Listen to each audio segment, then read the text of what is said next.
तो न घडे संचिता तो न घडे संचिता वाचो तो न घडे संचिता तो न घडे संचिता वाचो करावे ते मनी समाधान करावे ते मनी समाधान मन मोने माने मानु नये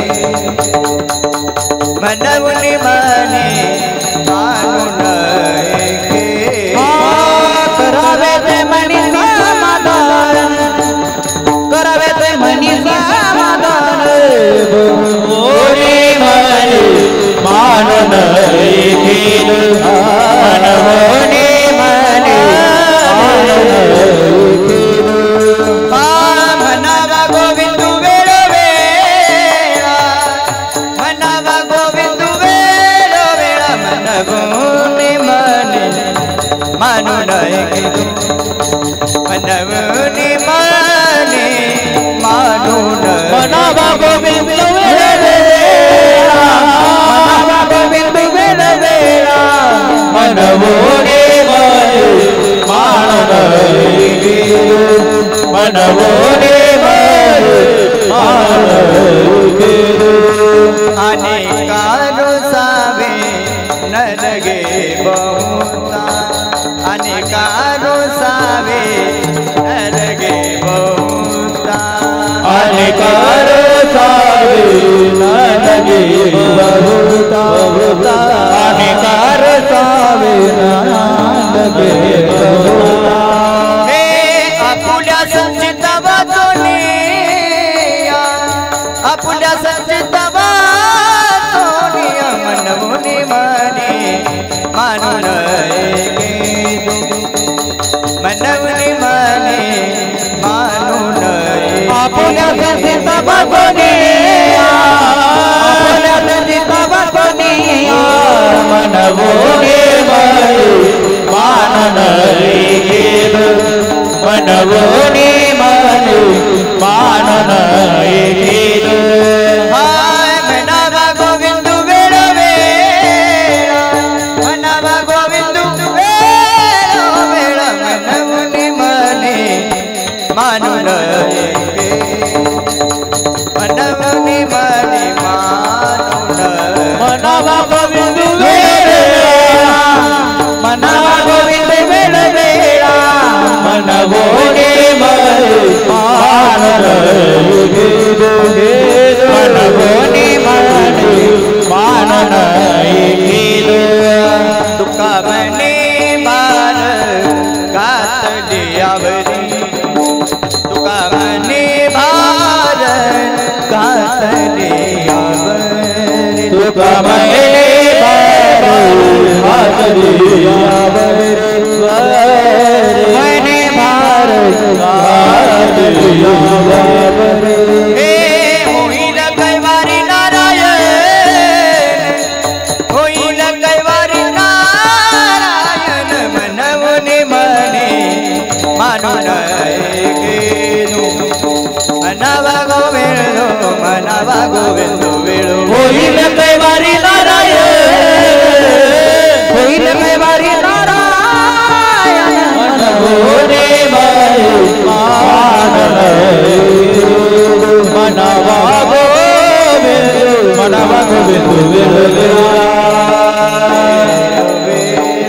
विठोबार कुमार जय हरि भोग तो न घडे संचिता वाचोनी भोग तो न घडे संचिता वाचोनी भोग तो न घडे संचिता वाचोनी भोग तो न घडे संचिता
करावे ते मने समाधान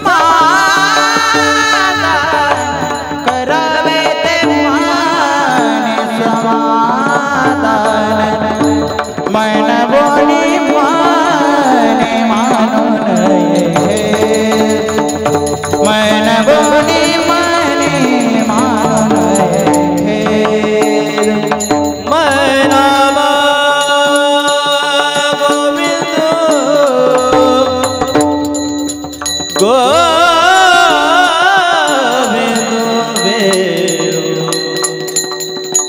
वेळो वेळा वेळो वेळा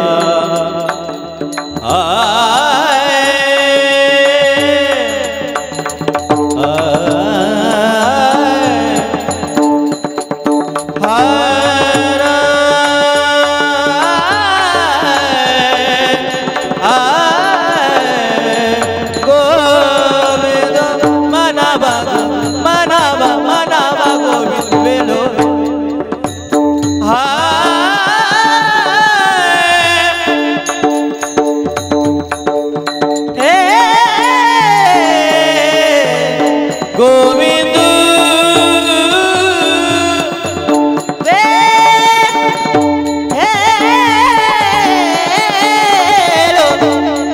मनावा मनावा गोविंद गोविंद बेलो बेला मनावा मनावा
भोग तो न घडे मोकळा आवाज करा हरे भोग तो न घडे संचिता वाचोनी करावे ते मने समाधान मनमुनी मनी मानू नये खेदू म्हणावा गोविंदू वेळो वेळा आणि कारुसावे नलगे बहुता आपुल्या संचिता वाचुनिया मनमुनी मनी मानू नये खेदू म्हणावा गोविंदू वेळो वेळा तुका म्हणे बार तुका म्हणवार गातले आवर होईल कैवारी नारायण मनवणी मनी मानून ऐके म्हणावा गोविंद वेळो वेळा विठ्ठल विठ्ठल विठ्ठल विठ्ठल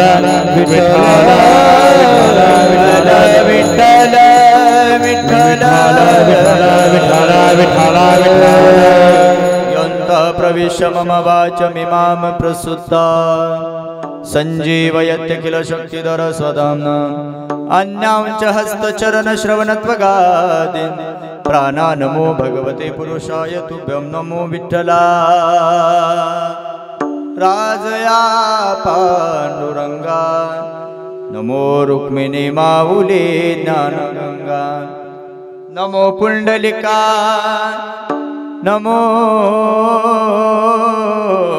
चंद्रभागा नमस्कार माझा रुक्मिणी पांडुरंगा पांडुरंग करू प्रथम नमन पांडुरंग करू प्रथम नमन हे पांडुरंग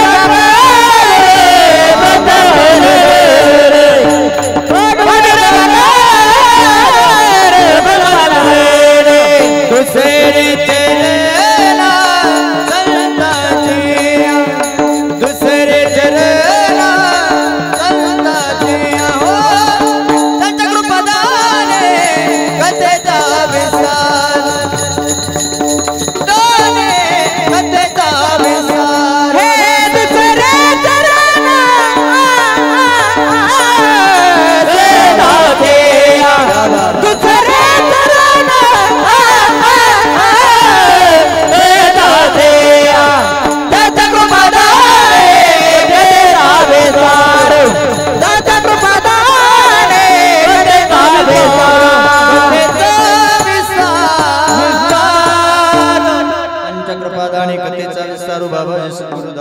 जयांचे केले स्मरण होय सकल विद्यांचे अधिकरण तेची वंदू श्री चरण श्री गुरूंचे ते नमस्कारुणे आता जयाचा जनी जन्मनामार्थ झाला जयाने सदा वास नामात केला जयाच्या मुखी सर्वदा नाम कीर्ती नमस्कार त्या ब्रह्मचैतन्य मूर्ती जिथे ज्ञान विज्ञान संजीव होते जिथे योग विद्येस सामर्थ्य ते जिथे मानवाला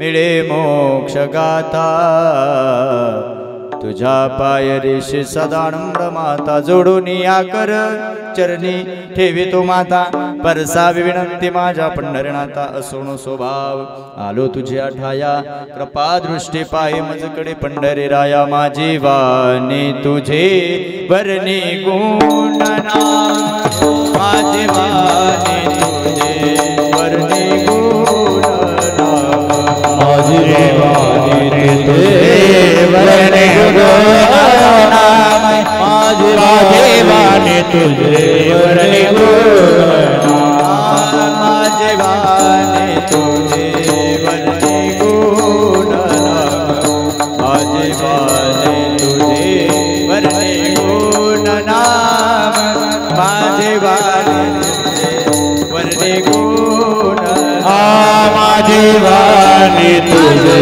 वर्णी गुणना माझी वाणी तुझे वर्णी गुणना माझी वाणी तुझे वर्णी गुणना ऐसे ते प्रेम काही ऐसे ते प्रेम काही माझी वाणी तुझे वर्णी गुणना माझी वाणी तुझे वर्णी गुणना हो माझी वाणी तुझे वर्णी गुणना ऐसे दे प्रेम काही कळा ऐसे दे प्रेम काही कळा माझी वाणी तुझे वर्णी गुणना माझी वाणी तुझे वर्णी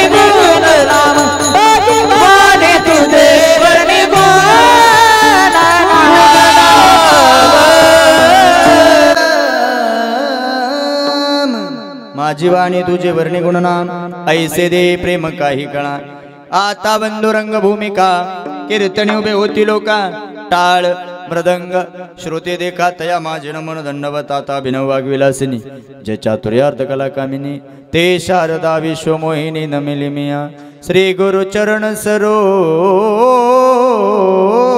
रज निज मन मुकुर सुधारे बरनो रघुबर विमल जसु जो दायको बलचारी बुद्धिहीन तनु जानिके सुमिरो पवन कुमार बल बुद्धि विद्या देह मोहे हरहु कलेश विकार हरहु कलेश विकार पवन पुत्र हनुमान की बसलेले जय तरी मोठ्यानं म्हणा अख्खं कीर्तन मी पखवाजीन गायक मिळून करतो फक्त तुम्ही जय तरी एकदा मोठ्यानं माझ्या समाधाना करता म्हणा जरी बॅनर मधला बुवा वेगळा असला मी जरी वेगळा असलो तरी तुम्ही टेन्शन घेऊ नका तुम्हाला अजिबात आठवण होऊन देत नाही मी फक्त माझ्या पाठीमागे एकदा मोठ्या प्रेमानं हा पवन पुत्र हनुमान की गोपाल कृष्ण भगवान की जय श्रीराम जय श्रीराम भोगतो न घडे संचिता वाचोनी करावे ते मने समाधान मनमुनी मने मानू नये खेदू म्हणावा गोविंदू वेळो वेळा प्रस्तुत प्राप्त स्थळी प्राप्त ठिकाणी लयच बेस येतो मला बेस नाही चालत कसला ट्रबल वाढवा काहीतरी करा पण कडक आवाज द्या माझा सुरू असलेला हा एक दिवसीय कीर्तन महोत्सव आहे किम निमित्तानं समस्त बिचुकले परिवारानं ही कीर्तन सेवा या ठिकाणी आयोजित केलेली आहे नियोजित केलेली आहे थोडासा ऐकू ठेवा हे बसलेल्यापैकी तुम्हा सर्वांना जरी ज्ञात असलं जरी माहिती असलं तरी सुद्धा सांगणं वक्त्याचं आद्य कर्तव्य या नेयानं आज बरोबर 1 वर्ष पूर्ण झाली या संपूर्ण बिचुकले परिवाराचा आधार जाऊन बिचुकले परिवाराचा म्हणण्यापेक्षा या समस्त बिचुकले परिवारामधील असणाऱ्या देवघरातील एक आई नावाची समई आज अनंतामध्ये कायमची विलीन झाली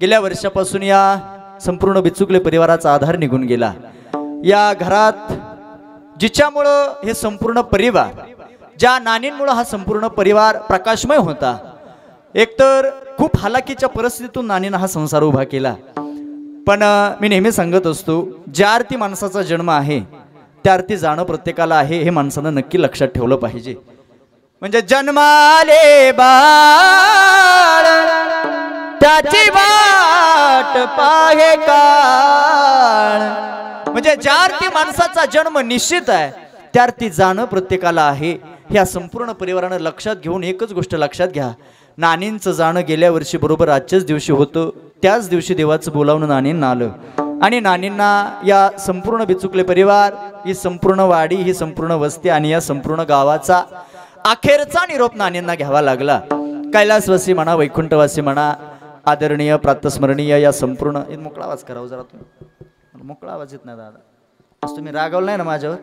नाही नास काय हां फक्त मोकळा आवाज करा या संपूर्ण परिवाराचा आधार खाशीबाई रामचंद्र बिचुकले पाटील प्रेमाने सगळे नाणे म्हणायचे आणि नाणींचं जाणं झालं आणि या संपूर्ण परिवारावरती कोसळलेला हा दुःखाचा डोंगर आहे मी सांगू तुम्हाला या परिवारामध्ये प्रत्येकाला दुःख झालं कुणाकुणाला दुःख झालं या परिवारामध्ये आवाज द्या या परिवारामध्ये 3 मुलांना दुःख झालं आपली आई जाण्याचं त्याचबरोबर या परिवारातील 2 मुलींना दुःख झालं आपली आई आपल्याला सोडून जाण्याचं आणि सगळ्यात जास्त दुःख झालं एक मी नेहमी कीर्तनामध्ये वाक्य वापरत असतो पंढरी दादा ते वाक्य असं आहे की लेकरू लहान असताना ते लेकरू जोपर्यंत घरात आहे रांगतायत तोपर्यंत त्याला काही गोष्टी कळत नाही तोपर्यंत त्या लेकराचा घरातला सगळ्यात जवळचा मित्र घरातला कोण असतो तर ती घरातली आजी नाही तर घरातले आजोबा असतात लक्षात ठेवा त्याच्या उलट विचार केला तर बरीच म्हातारी माणसं माझ्या कीर्तनात पुढे बसलेली आहेत तुम्ही सगळ्यांनी मला उत्तर द्या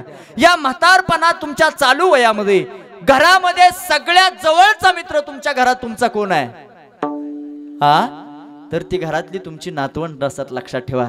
या परिवारातून त्या नाणी जाण्याचं दुःख त्या प्रत्येक नातवंडाला झालं. एकतर सणासुदीच्या दिवसामध्ये नाणींचं जाणं झालं. आपल्या संपूर्ण भारत देशाचा हा पवित्र मानला जाणारा हा सण आहे, दीपावलीचा सण आहे. आणि थाटामाटा दीपावली संपन्न करण्याच्या या दिवसामध्ये अगदी सगळी तयारी झाली असेल या परिवाराची दिवाळीची. आणि या दिवाळीच्या सणामध्ये, पवित्र मानल्या जाणाऱ्या सणामध्ये आदरणीय नानींचं जाणं झालं. या परिवाराला सोडून गेल्या. त्यांच्या पश्चात त्यांची 3 मुलं आहेत.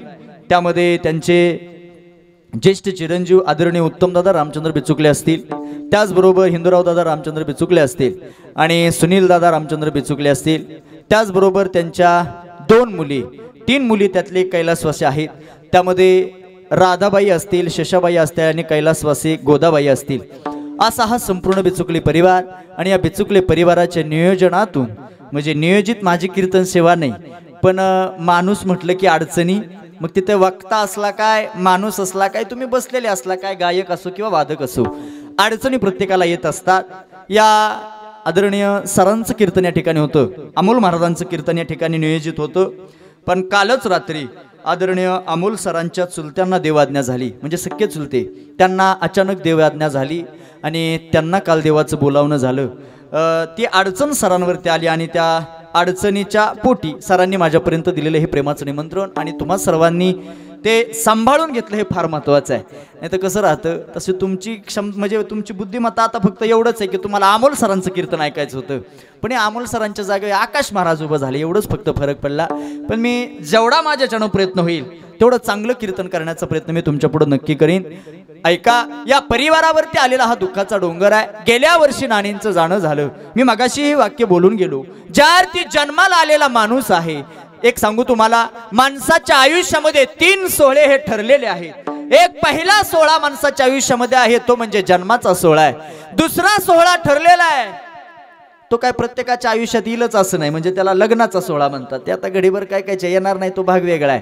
पण लग्नाचा सोहळा ठरलेला आहे. आणि तिसरा आणि सगळ्यात महत्वाचा सोहळा आहे, आपण त्याला सोहळा म्हणून कधी त्याच्याकडे पाहिलं नाही, म्हणून आपल्याला त्याची भीती वाटते. लक्षात ठेवा, पहिला जन्माचा सोहळा आहे, मधला सोहळा जरा आपण बाजूला ठेवू आणि त्याच्या पुढचा जो सोहळा सांगितला तो म्हणजे मरणाचा सोहळा सांगितला. मरणाचा सोहळा आपण नाही संपन्न करत, मरणाचा सोहळा संपन्न केला माझ्या साधू संतांनं. म्हणून तर म्हणतात, मरणाई आधी राहिलो मरोनी, मरणाई आधी राहिलो मरोनी, हो मग केले मनी होत तैसे, होत तैसे, होत तैसे, मरणाई आधी राहिलो मरोनी. हे कुणी म्हणावं? हे संतांनी म्हणावं, मरण माझे मरोनी गेले. हे सोहळा संपन्न केला माझ्या मरणाचा, संतांनी सोहळा संपन्न केला. आपण नाही संपन्न तो करू शकत, पण लक्षात ठेवा, या मृत्यू लोकात ज्या अर्थी जन्म आहे. इथं बसलेल्यापैकी मला सगळ्यांनी एकच फक्त प्रामाणिक उत्तर द्या, इथं बसलेल्यापैकी प्रत्येकाच्या मनामध्ये फक्त एकाच भीतीनं प्रत्येक माणूस ग्रासलेला आहे. प्रत्येकाला एकाच गोष्टीची भीती वाटते. कोणत्या? मरण नावाची गोष्ट आहे तात्या. आणि सगळ्यात जास्त माणूस घाबरतो कशाला? एखाद्या वेळेस माणसाकडे पैसा कमी असला तरी माणूस त्याला घाबरत नाही. थोडं दुःख वाट्याला आलं तरी माणूस त्याला घाबरत नाही. दारिद्र्य वाट्याला आलं माणूस नाही घाबरत. संघर्ष करावा लागला माणूस नाही घाबरत. पण त्याच माणसाला नुसतं म्हणा तुम्ही काही दिवसात तुला मरण वाट्याला येणार आहे, त्याला ते सहन होणार नाही. का? ज्ञानोबरायांची ज्ञानेश्वरीमध्ये भाषा आहे. ज्ञानोबराया ज्ञानेश्वरीमध्ये सांगतात, 2 जणांची भांडणं लागली बाबा, आणि त्या 2 जणांची भांडणं विकोपाला पोहोचली आणि शेवट गावातल्या एका माणसानं ती भांडणं मिटवली. आणि जाता जाता त्या भांडणातल्या 2घातला एक जण दुसऱ्याला म्हणला, अरे तुझा जगून उपयोग नाही, तू आत्ताच्या आत्ता मर. बरोबर आहे, मर म्हटला. ज्ञानोबराया सांगतात, 2घाच्या चाललेल्या भांडणामध्ये एक दुसऱ्याला नुसतं मर म्हणलं तरी माणसाला सोसत आणि मेल्याशिवाय राहत नाही. म्हणून लक्षात ठेवा, जन्म झाला की मरण आहे हे त्याचं समीकरण आहे. लक्षात ठेवा. पण कधी कधी काही परिवारामध्ये एवढी वाईट वेळ येते, सगळं ऐश्वर्यात संपन्नात सगळं काही त्या मायबापाने उभा केलेलं असतं. अखेरचा निरोप ज्या दिवशी घरातली माणसं आपल्याला सोडून जातात, अखेरचा निरोप ज्या दिवशी आपल्याला अखेरचा निरोप देऊन ज्या दिवशी माणसं आपल्याला सोडून जातात ते दुःख सहन न करण्या पलीकडचं ते दुःख असतं. किती दुःख असतं लांब कुणाला विचारू नका. या परिवारातल्या त्या 3 मुलांना विचारा, या परिवारातल्या त्या 2 मुलांना विचारा. मी सांगू या 5 भावंडांना, ऐका माझं कीर्तन. आई तुम्हाला सोडून गेली, तुम्हाला दुःख झालं यात नवल नाही. पण सांगू अखिलकोट ब्रह्मांड नायक पंढरीश पांडुरंग परमात्मा तो सुद्धा आईशिवाय पोरका आणि आईशिवाय भिकारी सांगितला. एका कवीनं फार सुंदर वक्तव्य केलं, ऐका बसलेले. स्वामी तिन्ही जगाचा आई विना भिकारी,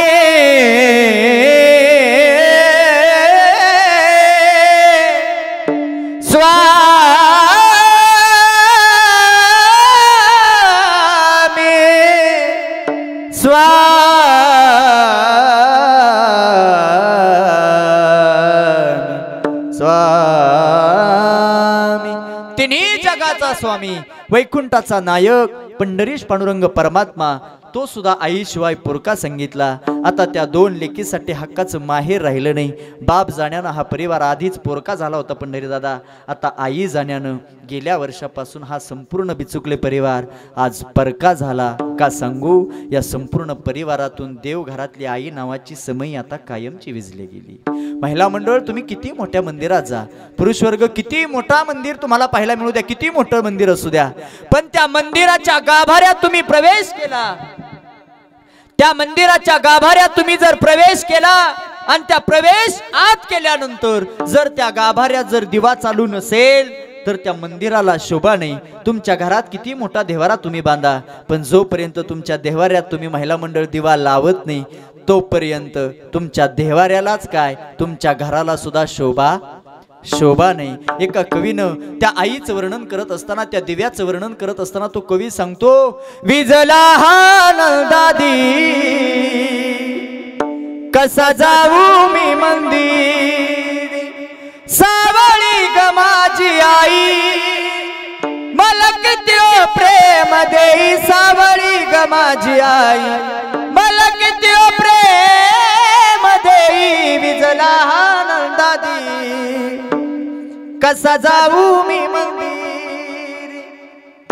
या संपूर्ण परिवाराच्या प्रत्येक सदस्याच्या डोळ्यामध्ये पाणी आज पाहायला मिळतं. का या परिवारातून आई नावाचा दिवा कायमचा. काय करते आई? अहो भगवंत ही करू शकत नाही अशा आईने 5 उपकार तुमच्या माझ्यावरती केले, देवाला सुद्धा करता आले नाही असे उपकार त्या आईने तुमच्या माझ्यावरती केले. लक्षात ठेवा.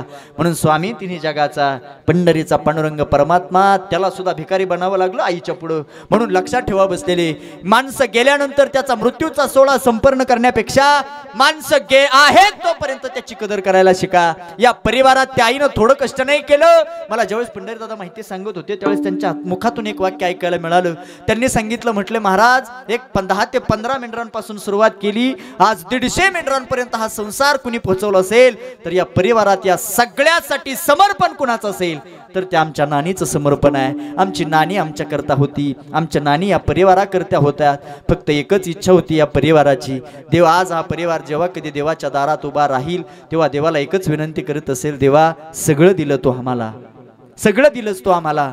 आईच्या स्वरूपात धन दौलत पैसा अडका वस्तीवर गावावरती प्रतिष्ठा दिली देवा तो आम्हाला. या आईचं साम्राज्य आमच्या आईनं आमच्या करता उभा केलं. फक्त देवा एकच विनंती होती, बसून खाण्याच्या आनंदाच्या दिवसामध्ये फक्त आमच्या नानीला तो आमच्यातून घेऊन जायला नको होतस. देवा तुझा माझा कारे वैराकार दुःखाचे डोंगर दाखवीसी बळे बांधणी देशी काळात ऐसे काय चेते आले तुझ्या. देवा काय तुझ्या मनात आलं. गेल्या वर्षी आमच्या आईला तो आमच्यातून घेऊन गेलास. सांगू एक चित्रपट आहे बघा जुन्या काळातला, महिला मंडळ तुम्ही पाहिला असेल, पुरुष वर्ग तुम्ही पाहिला असेल, चिमणी पाखरं नावाचा चित्रपट येऊन गेला जुन्या काळात. तो चित्रपट पाहिला आणि डोळ्यात पाणी आलं नाही असं कधी होत नाही. चित्रपट पाहावा, त्याच्यातला भाव लक्षात घेतला, त्याच्यातल्या गाण्याचा भाव जर लक्षात घेतला तर त्या कवीनं काही सुंदर भावपूर्ण गाणी लिहिली त्या चित्रपटामध्ये. त्याच्यात एक कवी वर्णन करतो, कशी काळाची चाहुल आली सुखाचा चाललेला संसार होता हा बिचुकले परिवार. गेल्या वर्षी काळाची उडी पडली, नानींना तो काळ घेऊन गेला. म्हणून म्हणावं असं वाटतं, हो कशी काळाची चावल आली, बाग सुखाची करपून गेली, कस विपरीत झालं सार होता सोन्याचा संसार, राजा राणीचा दरबार. ज्यावेळेस आई या परिवाराला सोडून जात होती त्यावेळेस त्या आईच्या अंतकरणातल्या काही गोष्टी तुम्हाला सांगून जातो. अगदी मनापासून माझं कीर्तन ऐका. जेव्हा त्या आई या परिवाराला सोडून जात होती त्यावेळेस ती भगवंताकडे मागत होती, देवा माझ्या ही राहिलेली जी माझी इथं लेकरं आहेत त्यांना सुखात, समाधानात आणि आनंदात, ऐश्वर्यात ठेव. त्यावेळेस ती आई सांगत होती, चिमन पिलानो खुशीत या, धरीन तुम्हावर छाया, काळ जातल्या ममतेची, करीन तुम्हावर माया, काय मागाव मी देवा, घर सुखात माझ ठेवा, करी जन्माचा उद्धार होता सोन्याचा संसार, राजा राणीचा दरबार. म्हणून मी नेहमी कीर्तनामध्ये 3 वाक्य नेहमी सांगत असतो. 3 दुःख कधीच कोणाच्या वाट्याला येऊ नये. एक पहिलं दुःख आहे, लेकरू लहान असताना त्या लेकराची आई कधी मरू नये. सगळ्यात भयान दुःख आलेलं असतं त्या लेकराच्या वाट्याला. तरुणाताठा कधी कुणाचा पोरगा मरू नये, नाही मरावा. तरुणाताठा कधीच कुणाचा पोरगा मरू नये. आणि म्हातारपणात कधी कुणाची पत्नी मरू नये. आणि म्हातारपणात कधी कुणाचे मालक मरू नये. इथं म्हातारी बसलेली माणसं आहेत, मला तुम्ही सगळे प्रामाणिक उत्तर द्या. तुम्हाला आता तुमच्या या वयामध्ये सगळ्यात जास्त आधार कुणाचा आहे? आपल्या पत्नीचा आधार असतो. तुम्ही जेवढं तुमच्या पत्नीकडे हक्काने काही गोष्टी मागू शकत नाही, मागू शकतात, तेवढं तुमच्या सुनबाईकडे तुमच्या लेकाकडे तुम्ही नाही मागू शकत. म्हाताऱ्या झालेल्या बऱ्याच स्त्रिया इथं उपस्थित आहेत. काही काहींच्या कपाळावरचं कुंकू पुसलेलं आहे. त्या प्रत्येक जिच्या कपाळावरचं कुंकू पुसलं ना त्या प्रत्येक स्त्रीला विचारावं तुम्ही. तिला विचारा, तुझ्या आयुष्यात भगवंतानं काय कमी दिली? त्यावेळेस ती सांगेल तुम्हाला, देवानं माझ्या कपाळावरचं कुंकू कायमचं घेऊन गेला, हेच मोठं दुःख माझ्या वाट्याला आलं. महिला मंडळ, जर वटपौर्णिमेचा सण आला तर तुम्ही जातात कुठं? वडाला जाता. नुसतं जात नाही, तुमच्या हातामध्ये धागा असतो, पूजेचं ताट असतं, तुम्ही वडाला जाता आणि वडाला तुम्ही फेरे मारता. तो धागा तुमच्या हातात असतो, तुम्ही त्या वडाला फेरे मारता. किती बोलत चला, मला बोलणारी माणसं आवडतात. तुम्हाला माझं कीर्तन कळतंय ना? कळते ना? माझी भाषा कळते का? इकडं पुरुष वर्ग भाषा कळते का? उगत असं माझ्या तोंडाकडे राखा राखा बघू नका. तुमचं माझं काही वैर नाही, बांधाला बांध नाही. मी जरी बदली आलो असलं तरी पण तुम्ही असं माझ्या रागानं बघू नका, तुमच्या पाया पडतो. त्यात माझा काही दोष नाही. ते आले देवाची म्हणा. बहुतेक मलवडीत पहिल्यांदा कीर्तन करण्याचा योग बदलीचाच असावा म्हणून माझं येणं झालं बाबा. असं म्हणजे तशी बरीच माणसं मला ओळखतात इथली, पण फक्त कसं आहे ते बोलवण्या वाचून राहिलं होतं. पण देवानं बी विचार केला असेल आज बघूच कायच होतंय. नेमकं 8 महिन्यापूर्वी जरी तारीख दिली असली तरी सुद्धा होय पंढरीदादा आज माझंच येणं होतं. त्यामुळे असं टेन्शनमध्ये बसू नका. मी अतिशय प्रामाणिक कीर्तन करण्याचा प्रयत्न करतो. ऐका महिला मंडळ, तुम्ही वडाला फेरे मारता. किती? 7 फेरे मारता. फक्त एक मला प्रामाणिक उत्तर द्या. प्रत्येक फेऱ्या गणी तुम्ही त्या वडाकडे, त्या भगवंताकडे एकच मागत असता. काय मागत असता? तुम्ही त्या देवाला सांगत असता, देवा कसाही असू दे माझा मालक, व्यसनी, दुराचारी, वाईट वागणारा माझा मालक असू दे, पण हाच मालक, हाच पती मला 1 जन्म नाही 7 जन्मापर्यंत मिळू दे. हे तुमचं प्रामाणिक मागणं त्या देवाकडे असतं. एका कवीनं त्याचंही वर्णन केलं बघा. कपाळाच कुंकू माझ्या,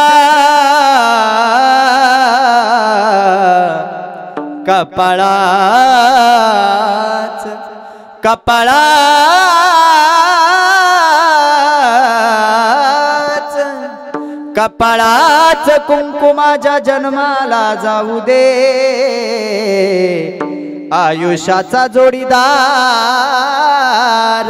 शतजन्मे भेटू दे. म्हणून ते दुःख सांगत होतो तुम्हाला. ज्यावेळेस कपाळावरचं कुंकू पुसल्या गेलं त्यावेळेस आपल्या मालकाची आठवण त्या पत्नीला येत राहते.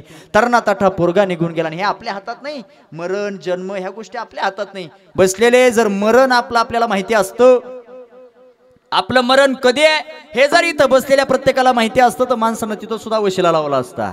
हा माणूस कुठं वशी लावल, मरणाच्या पुढं आणि अजून एक वाक्य ऐका, मरणाच्या पुढं वशीला बी चालत नाही आणि मरणाच्या पुढं पैसाही चालत नाही. ज्या दिवशी पडल त्या दिवशी काळाची मोडी पडेल बा देवा, वा वा शबा. काळाची मोडी पडेल बा देवा, काळाची मोडी पडेल बा देवा, इको द्या. काळाची मोडी पडेल बा देवा, काळाची मोडी पडेल बा देवा, काळाची मोडी पडेल बा देवा, मोडी पडेल बा देवा, काळाची मोडी पडेल बा देवा.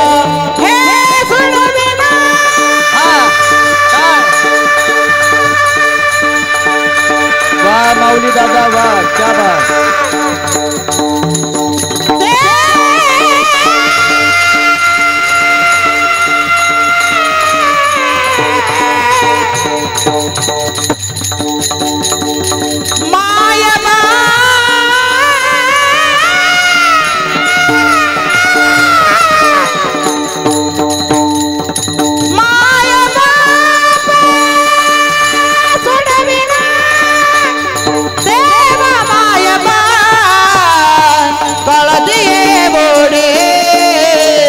पडेल बा देवा, काळाची मोडी पडेल बा देवा.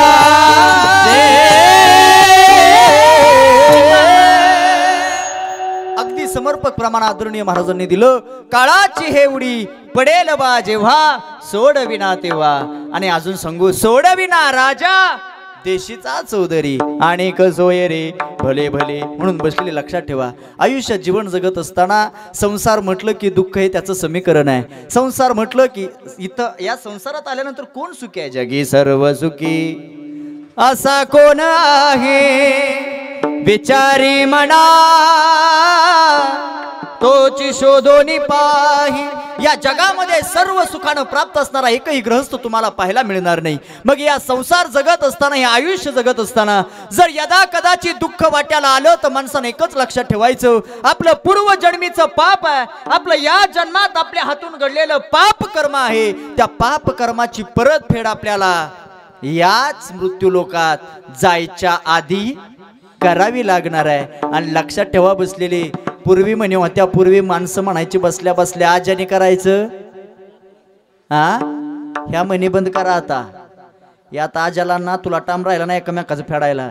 हे आजानं तरुणपणात करायचं आणि मरताना पटवून देऊ का तुम्हाला, एखादं मात्र 4-2 दिवस आलेला असावं जायला. कुठं मंडपाव नाही नाही, देवाच्या घरी. हा असं देवाच्या घरी जायला आलेला असावं आणि त्याची गाठ घ्या, ते असं खाटवर झोपलेला असतं वाट्याच्या बाहेर. त्याला विचारा, बाबा बरं आहे का? बरं. ते बाबा बसल्या बसल्या म्हणते, कुठला आलंय बरं? तरुणपणात जर चांगला वागलो असतो, आता ही वेळ म्हणजे याच जन्मात करायचं आणि मरताना आधी फेडायचं. आणि मग आणि या जीवनाचा, या सृष्टीचा नियमच आहे, जगी जीवनाचे सार घ्यावे जाणून सत्वर, जैसे ज्याचे कर्म तैसे फळ देतो रे ईश्वर. क्षणिक सुखासाठी आपुल्या कोणी होतो नीती भ्रष्ट, कोणी त्यागी जीवन आपुले दुःख जगी करण्या नष्ट. सोड सोड माया साने आहे जग हे नश्वर, जैसे ज्याचे कर्म तैसे फळ देतो रे ईश्वर. त्या देवानं कुणाला सोडलं नाही, कुणाला सोडलं नाही. ब्रह्मात कशासाठी? इथं बसलेले लक्षात ठेवा, प्रत्येक जण दुसऱ्याला दुखावत असेल तर त्याच्या पाठीमागं आपल्याला क्षणभर सुखाची अपेक्षा आहे. जर आपल्या क्षणभर सुखासाठी दुसऱ्याच्या माना मुरगाळून जर दुसऱ्याला त्रास देऊन जर जीवन जगत असाल, सावध व्हा. इथं देवानं चांगलं वागणाराला, ज्याला चांगलं वागणाराला त्यांना देवानं सोबत घेऊन गेला. ध्रुव बाळाला ढळपत दिलं, चांगला वागला होता, त्याच्या पाठीमागं कारण आहे. धृतराष्ट्राचा सर्व नाश झाला, त्याच्या पाठीमागं कारण आहे. फक्त कर्म केले, कर्म झाले, त्याची भोग आली आणि उपजले. त्या कर्मानं ज्ञानी माणसाला सोडलं नाही, अज्ञानाला सोडलं नाही. ज्ञानी असो की अज्ञानी जगे काहे जाण, मृत्यूला ना चुकवी कोणी, जातो तयाला जो शरण. अंत पृथ्वीचा बग आला, युगे चालली जर जर, जैसे ज्याचे कर्म तैसे. हे नुसतं माना हलवून ऐकू नका, त्याच्या पाठीमागच्या काही गोष्टी शिका. जे आणि एक अजून पुढचं वाक्य सांगतो, जे पेराल, जे नाही जसं, जे वेगळा शब्द आहे जसं वेगळा शब्द आहे. हा, जर नीट रानाची निगा करून जर पेरलं तर नाही, तर काँग्रेस उगावला आणि डायरेक्ट पेरायला सुरुवात केली, उगवल की. पण जसं पेरलंय तसंच उगवणार आहे. म्हणून जसं कर्म आहे तसाच तुम्हाला भोग आहे, तसंच तुम्हाला दुःख वाटायला येणार आहे. संसार आपण करतो, यात फार नवलाची गोष्ट नाही. बसलेले पुरुष वर्ग, महिला मंडळ, आपल्यापेक्षा चांगला संसार पशु पक्ष्यांनी करून दाखवला. पशु पक्ष्यांनी, सुगरण नावाचा पक्षी माहिती आहे का? अय महिला मंडळ, सुगरण नावाचा पक्षी, सुगरण स्वयंपाक करते ती सुगरण नाही, ती इगडी सुगरण. सुगरण म्हणजे त्या सुगरणीचं घर असतं बघा. कुठं? सुगरणीचं. हा, आता झाडाला असते, मला बी कळतंय. माणसं हे बसलेल्यांचा भ्रम झाला. दीपक म्हणा, हे बसलेल्यांना वाटतं बहुतेक तरणी पोरं इकडं आली म्हणजे बहुतेक शिकलं नसेल, हा शाळेत मेळ लागला नसेल म्हणून इकडं जरा बरं दिसतंय. पण तुमच्या माहिती करता सांगतो, माझं शिक्षण तसं मला लिहायला वाचायला एवढं बरं झालंय. मग तुम्ही समजता एवढा अडाणी असा वारकरी संप्रदाय राहिला नाही बा. म्हणजे माझं BSc झाले, प्लेन BSc सायन्समधून, त्यात केमिस्ट्री स्पेशल होता माझा, आणि वर्गात पहिल्या नंबरनं पास झालेला विद्यार्थी आहे तुमच्या पुढं. बरं, तुम्ही समजता एवढा. झाडाला असतं की, पण कोणत्या झाडाला? विहिरीच्या कडेला. तुमच्याकडे त्याला सुगरणच म्हणतात ना त्या पक्षाला. ते विहिरीतात घरट असं बघा, ते फांदीला ते सुगरणीचं घरट बघा. कधीतरी महिला मंडळ, पुरुष वर्ग, काय त्याग आहे त्या आईचा आपल्या लेकरा करता. कधीतरी बघा, आपले मायबाप आपल्या करता करतात, एवढं तुम्ही डोक्यात ठेवू नका. एक पक्षाची आई आपल्या लेकरा करता अख्खा आयुष्य झाडाला उलट टाकून घेते. ती सुगरण नावाचा पक्षी आहे. कधीतरी बघा, तिला विचारलं कुणीतरी, हे सुगरण बाई, अगं एवढी मोठमोठाली झाडं आजूबाजूला आहेत, या झाडाला तू का घर बांधतेस? त्यावेळेस त्या सुगरणीनं त्या दादाला दिलेलं उत्तर, काळजात करून ठेवण्यासारखं उत्तर ती सुगरण त्या दादाला देते.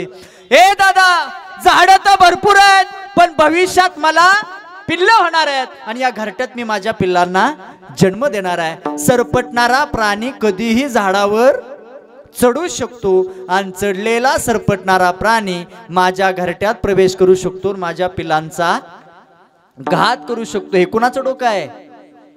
सुगरण सांग. आणि ते ज्याला सांगत होती तो म्हणतो, अगं या ही झाडावर चढेल ना सरपटणारा प्राणी, त्याला का चढता येणार नाही का? सुगरण सांगते, येऊ दे ना, माझं घर नीट बघ. आणि तुम्ही सुद्धा कधीतरी वेळ काढून त्या सुगरणीचं घर बघा. 1.5 फुटाचं लांब घर असतं त्या सुगरणीचं. त्या सुगरणीच्या घरात जायचं म्हटलं तर दरवाजा असतो कुठून? वा वा वा, याला म्हणा शेतकरी वर्ग, क्या वा, खालून घरच्याला दरवाजा असतो खालून. जर सरपटी सांगते, जर सरपटणारा प्राणी आलाच तर त्याला आधी खाली यावं लागेल, पुन्हा तितकंच वर जावं लागेल, आणि शेपटीच्या साह्यानं लटकलेला तो सरपटणारा प्राणी वरती येत असताना वरचा शेपूट सुटणार, आणि तो सरपटणारा प्राणी ए गड्यानो, कुणाचं डोकं आहे? एका पक्षाचं डोकं आहे. आपलं बरं आहे ना? काय कायचं तर अख्खं आयुष्य गेलं बाबा, ये घर बांधणं होत नाही. काय काय तात्या इकडलं बिताड पाडतंय, तिकडं बांधतंय, तिकडला गोटा उचलते, न्यालाच रानात, रानात चोरी झाली, आलाच गावात, गावात हानाहानी झाली, चाललाच फलटणला राहिला. मग का त्याच्या पुढे हाना, तो म्हणतो मारताना आपल्याच्यानं एक घर. अहो कसं होईल? सुगरणीच्या घरट्याला खोपा म्हणतात महिला मंडळ. एका कवीनं त्या सुगरणीचा खोपा एवढ्या सुंदर वाक्यात रेखाटला. ऐका काय म्हणतो तो कवी. खोप्यामध्ये खोपा सुग्रणीचा चांगला तिनं तिच्या पिलासाठी जीव झाडाला टांगला अख्खं आयुष्य जिनं आपल्या लेकरांकरता उलट झाडाला टांगून घेतलं त्याईनं थोडं कष्ट केलं तुमच्या माझ्याकरता पण सांगू तुम्हाला कलियुगामध्ये त्याच मायबापाचं अस्तित्व आता लेकरांना मान्य होत नाही जरा मुलं शिकली की त्या आईबापाचं अस्तित्व मान्य करायला पुरं तयार होत नाही अपेक्षापेक्षा जास्त पैसा आला अपेक्षापेक्षा जास्त ज्ञान माणसाकडे आलं त्याचा परिणाम असा झाला ज्यांच्यामुळं आपण घडलो त्याच माणसाला माणसं हे आता काळ आला हो आता माणसं सुशिक्षित झाली नाही तर या आई नानींच्या काळामधला जर विचार केला तर 5 आणि 10 मेंढरावर एका साडीवर प्रपंच करून दाखवून आताच्या स्त्रीला शक्य नाही होणार आताच्या एखाद्या सुनबाईला म्हणा तुम्ही तुला दिवाळीला साडी घेत नाही तुला भाऊबीजेला साडी घेत नाही तुम्हाला कोणत्याच नाही तुम्ही फक्त म्हणा तुला सणाला साडी मिळत नाही ती घर सोडून जायला बसली बाबा आताची पण एकाच साडीवर ज्या मायनं प्रपंच करून दाखवलं आणि हे साम्राज्य उभा केलं ते आता कलियुगात प्रत्येकाला जमल ही अशी गोष्ट नाही सांगू शकत मायबाप म्हणून जुनी माणसं जपा मी नेहमी सांगत असतो गेल्यानंतर करण्यापेक्षा माणसं आहेत तोपर्यंत माणसं जपा कारण नामदेवरायाचं प्रमाण आहे जर आयुष्यभर त्यांना चांगलं जपलं तर ती गेलेले पूर्वज आपल्याला चांगलाच आशीर्वाद देऊन जातात नामा म्हणे पित्र आशीर्वाद देती आणि कल्याण इच्छिती सर्व काळ राहिलेल्या परिवाराकरता सुखाचं आयुष्य मागणारी ती माय एकदा आपल्या घरातून निघून गेली की क्षणाक्षणाला त्या मायची आठवण तुम्हा आम्हाला आल्याशिवाय राहत नाही मायबाप म्हणून जपा जपा त्या आईला जपा तुमच्या बापाला नाती जपा पैसा जपत बसू नका जोपर्यंत पैसा जपाल जेवढा पैसा जपाल तेवढी नाती लांब जातात बोलत नसाल भावाशी बोलून घ्या नसाल बोलत तुमच्या बहिणीशी बोलून घ्या सगळ्या माझ्या माय माऊल्यांना हात जोडून विनंती करतो सगळ्या माझ्या माय माऊल्यांना सगळ्या माझ्या माता माऊल्यांना हात जोडून विनंती करतो तुमच्या भावाशी तुम्ही बोलत नसाल पाया पडतो तुमच्या मी तुमच्यापेक्षा लहान आहे तुमच्या भावाशी तुम्ही बोलून घ्या ज्या वेळेस तुमचा बाप निघून गेला त्या बाप निघून गेल्यापासून तुमच्या घरात वाटणी झाली भावाची वाटणी झाली 5 एकर जमीन होती दोघा भावात 5 एकर जमिनीची वाटणी करायला सुरुवात केली थोरल्या भावानं तुम्हाला फोन केला हे ताई बाप निघून गेला माय निघून गेली आता घरात कुणी राहिलं नाही आम्ही दोघा भावांना ठरवलं आता वेगळं राहायचं बरं राहत असताना या राहिलेल्या जमिनीची आम्ही वाटणी करतो ताई 5 एकराची 3 वाटणी तर करता येणार नाही पण आम्ही दोघांनी असा निर्णय घेतला 5 एकरामधली 2 एकर दोघाला घेतो आणि राहिलेली एकर तुला द्यायचा आम्ही निर्णय घेतलेला आहे तुम्ही त्या आनंदाने घ्या तुम्ही जर तोच फोन बंद केला तुमच्या नवऱ्याला विचारलं भावाची वाटणी निघाली 5 एकरामध्ये 3 हिस्स्यात 2 एकर त्यांना 1 एकर मला तुमच्या मालकाचं ऐकून जर तुम्ही त्याच तुमच्या भावाला परत फोन केला आणि जर सांगितलं तुमच्या भावाला तुम्ही फोनवरती सांगितलं तसं चालणार नाही 5 एकरच्या 3च वाटण्या समान होतील एक सांगू का महिला मंडळ तुम्हाला महिला मंडळ तुमचे भाऊ तुम्हाला तुमची वाटणी नक्की देतील पण तुमच्या भाऊ आणि बहिणीच्या नात्याला तडा गेल्याशिवाय राहणार नाही नका अपेक्षा दाखवू इथं बसलेले बरेच पुरुष वर्ग असे आहेत जे आज आपल्या सख्या भावाशी बोलत नाही का बोलत नाही तुम्ही 15 वर्ष झालं शेजारी तुमच्या दोघांचे बंगले आहेत शेजारी घराच्या उंबऱ्याच्या समोर तुमच्या भावाचा उंबरा आहे 15 वर्षात तुम्ही तुमच्या भावाचं तोंड पाहिलं नाही का बोलत नाही तुम्ही तुमच्या भावाशी बोलून घ्या तुम्ही मोठे असाल तुमचा भाऊ घरी लहान आहे जा तुम्ही घरी तुम्ही लहान असाल तुमचा भाऊ घरी मोठा आहे जा तुमच्या भावाकडे त्याची माफी मागा त्याला सांगा हे दादा का बोलत नाही 15 वर्षापूर्वी वीजभर बांध माझ्याकडे जास्त आला तेव्हापासून माझ्याशी तू बोलला नाही अरे आपण एका आईच्या उदरातून जन्माला आलेली लेकरं आहे एका मायेच्या पोटी जन्म घेतलेले आपण लोक आणि सांगू तुम्हाला पुन्हा नाही मिळणार हो एकाच आईच्या पोटातून तुम्हाला कधी जन्माला यावं लागेल पुन्हा नाही कळणार म्हणून बोलून घ्या का सांगू तुम्हाला life is not once more हे आयुष्य पुन्हा नाही एकदाच मिळालं आणि तसे तर आपण सगळे भाग्यवान आहोत कोरोना सारख्या आजारामध्ये सुद्धा देवानं आपल्याला या मृत्यू लोकांमध्ये जिवंत ठेवले हे भगवंताचे आपल्यावरती असणारे उपकार आहेत लक्षात ठेवा काय केल्यानंतर उतराय हो त्याच्या उपकारातून आपण सांगू तुम्हाला 3 जणांच्या उपकारातून माणसाला उतराय होता येत नाही एक म्हणजे देव आहे लक्षात ठेवा देवाचे अनंत उपकार आहेत 2 म्हणजे संत आहेत संतांच्या उपकारातून उतराई होता येत नाही. आणि तिसरी गोष्ट आहे, जन्मदात्या मायबापाच्या ऋणातून उतराई होता येत नाही. तुकोबरायाचं प्रमाण आहे, ठेविता हा पायी जीव थोडा, काय द्यावे त्यासी व्हावे उतराई. ठेविता हा पायी, आपला जीव जरी आपल्या मायबापाच्या चरणावरती घाण ठेवला तरी जन्मदात्या मायबापाच्या ऋणातून उतराई होता येत नाही. पण या समस्त बिचुकले परिवारानं हा केलेला छोटासा प्रयत्न आहे. वर्षश्राद्ध म्हणजे काय ऐकून जा. गेलेल्या पूर्वजांच्या ऋणातून उतराई होण्याकरता श्रद्धायुक्त अंतकरणानं केलेलं श्राद्ध त्याला म्हणायचं असतं वर्षश्राद्ध. लक्षात ठेवा, श्रद्धायुक्त हा शब्द फार महत्वाचा आहे. जगाला देखावा म्हणून नाही करावं. आपल्या गेलेल्या पूर्वजांविषयी आपल्या अंतकरणात थोडी का होईना पण श्रद्धा असावी, निष्ठा असावी. त्यांच्या प्रेमाला जागं राहावं. त्यांनी केलेल्या कष्टाला जागं राहून जो अट्टहास केला जातो त्याला म्हणायचं असतं वर्षश्राद्ध. मग या वर्षश्राद्धाच्या कार्यक्रमाच्या निमित्तानं तुम्ही आम्ही सगळे तुमच्या एवढ्या वेळातला वेळ काढून या सणासुदीच्या दिवसामध्ये तुम्ही या परिवारावरती तुमचं असणारं हे प्रेम आहे, आपुलकीचे संबंध आहेत, नातेसंबंध जपण्याकरता हा संपूर्ण परिवाराच्या दारात तुम्ही आलेला आहात. एका मायच्या एक सांगू तुम्हाला, हा एवढा मोठा सोहळा या बिचुकले परिवारानं संपन्न केला. पण जो सोहळा, ज्या माय करता सोहळा हा संपन्न केला, ती माय आज हा सोहळा बघण्याकरता इथं उपस्थित नाही. सांगू तुम्हाला, फोटोकडं बघितलं की आईची आठवण येत राहते.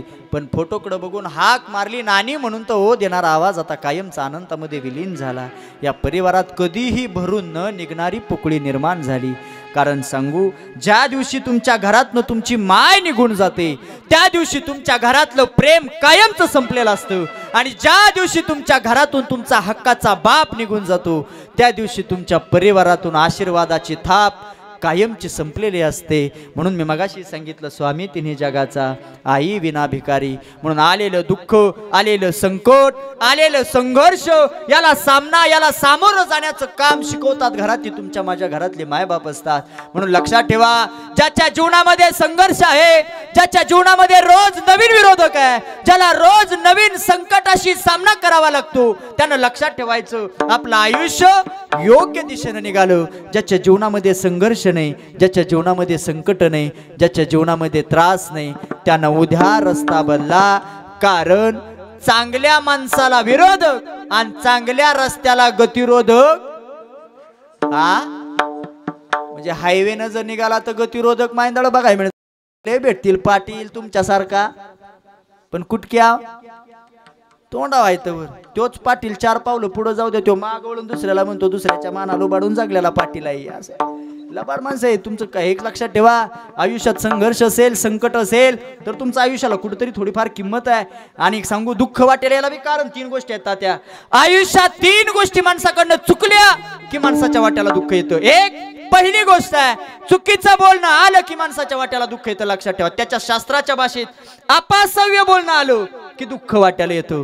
म्हणजे चुकीचं म्हणजे आपल्या भाषेत 32 जीभ बोलते आणि 32 पडतात, घशात जातात. त्याला कारण आहे, जिभीनं चुकीचं बोलणं, शरीराला दुःख भोगावं लागलं. दुसरी गोष्ट आहे, मी आणि माझं, या 2च गोष्टीचा माणसानं आयुष्यात विचार केला तर दुःख वाट्याला येतं. मी म्हणजे अहंकार, मी कुणीतरी वेगळा आहे हे जगाच्या पुढे ठेवण्याचा प्रयत्न केला की तिथं तुमचा अहंकार जागा होतो. आणि दुसरं माझं म्हणजे फक्त स्वार्थ साधत बसला की तुम्हाला त्याचं दुःख भोगावं लागणार आहे. धृतराष्ट्रानं स्वार्थ साधला, पंडू राजाची सगळी प्रॉपर्टी स्वतःच्या नावे करून घेतली. 5 पांडवाला सुईच्या टोकावर बसल एवढी सुद्धा जमीन मिळू दिली नाही. त्या धृतराष्ट्राचा शेवट तुम्ही सरांच्या मुखातून कितीतरी वेळा ऐकला असेल. 100 पोरं होती पण मारताना ज्यावेळेस अंत्यविधी करत होता त्या धृतराष्ट्राचा, त्यावेळेस अंत्यविधीसाठी मांसाचा तुकडा सुद्धा मिळाला नाही. का? स्वार्थ साधला. म्हणून गेल्यानंतर, आपण गेल्यानंतर चांगल्याच माणसाचं नाव पाठीमागं राहतं आणि ठेवतात सुद्धा. नाव नाही, नाव ठेवणं वेगळं आणि नाव ठेवणं वेगळं. आता चांगल्याच नाव पुन्हा माणसं ठेवतात, वाईटाचं कुणी ठेवत. इथं बसलेल्या पैकी मला अख्ख्या बिचुकले परिवारात आलेले तुम्ही सगळे या परिवारावरती प्रेम करणारे, इथं बसलेल्या पैकी रावण कुणाचं नाव आहे त्यांना हातवर करा बरं. रावण नाही का? रावण वाईट होता हे आपल्या भाषेत आहे. इथं बसलेल्या पैकी धृतराष्ट्र कोण आहे त्यांना हातवर करा. नाही बघायला मिळायचा. कुंभकर्ण नाही, तो वाईट वागला, त्याचं नाव पुन्हा महिला मंडळ कैकई कुणाचं नाव आहे तिने हातवर करा बरं. अख्ख्या मंडपात कैकई कोण होती ही तर माहितीये का?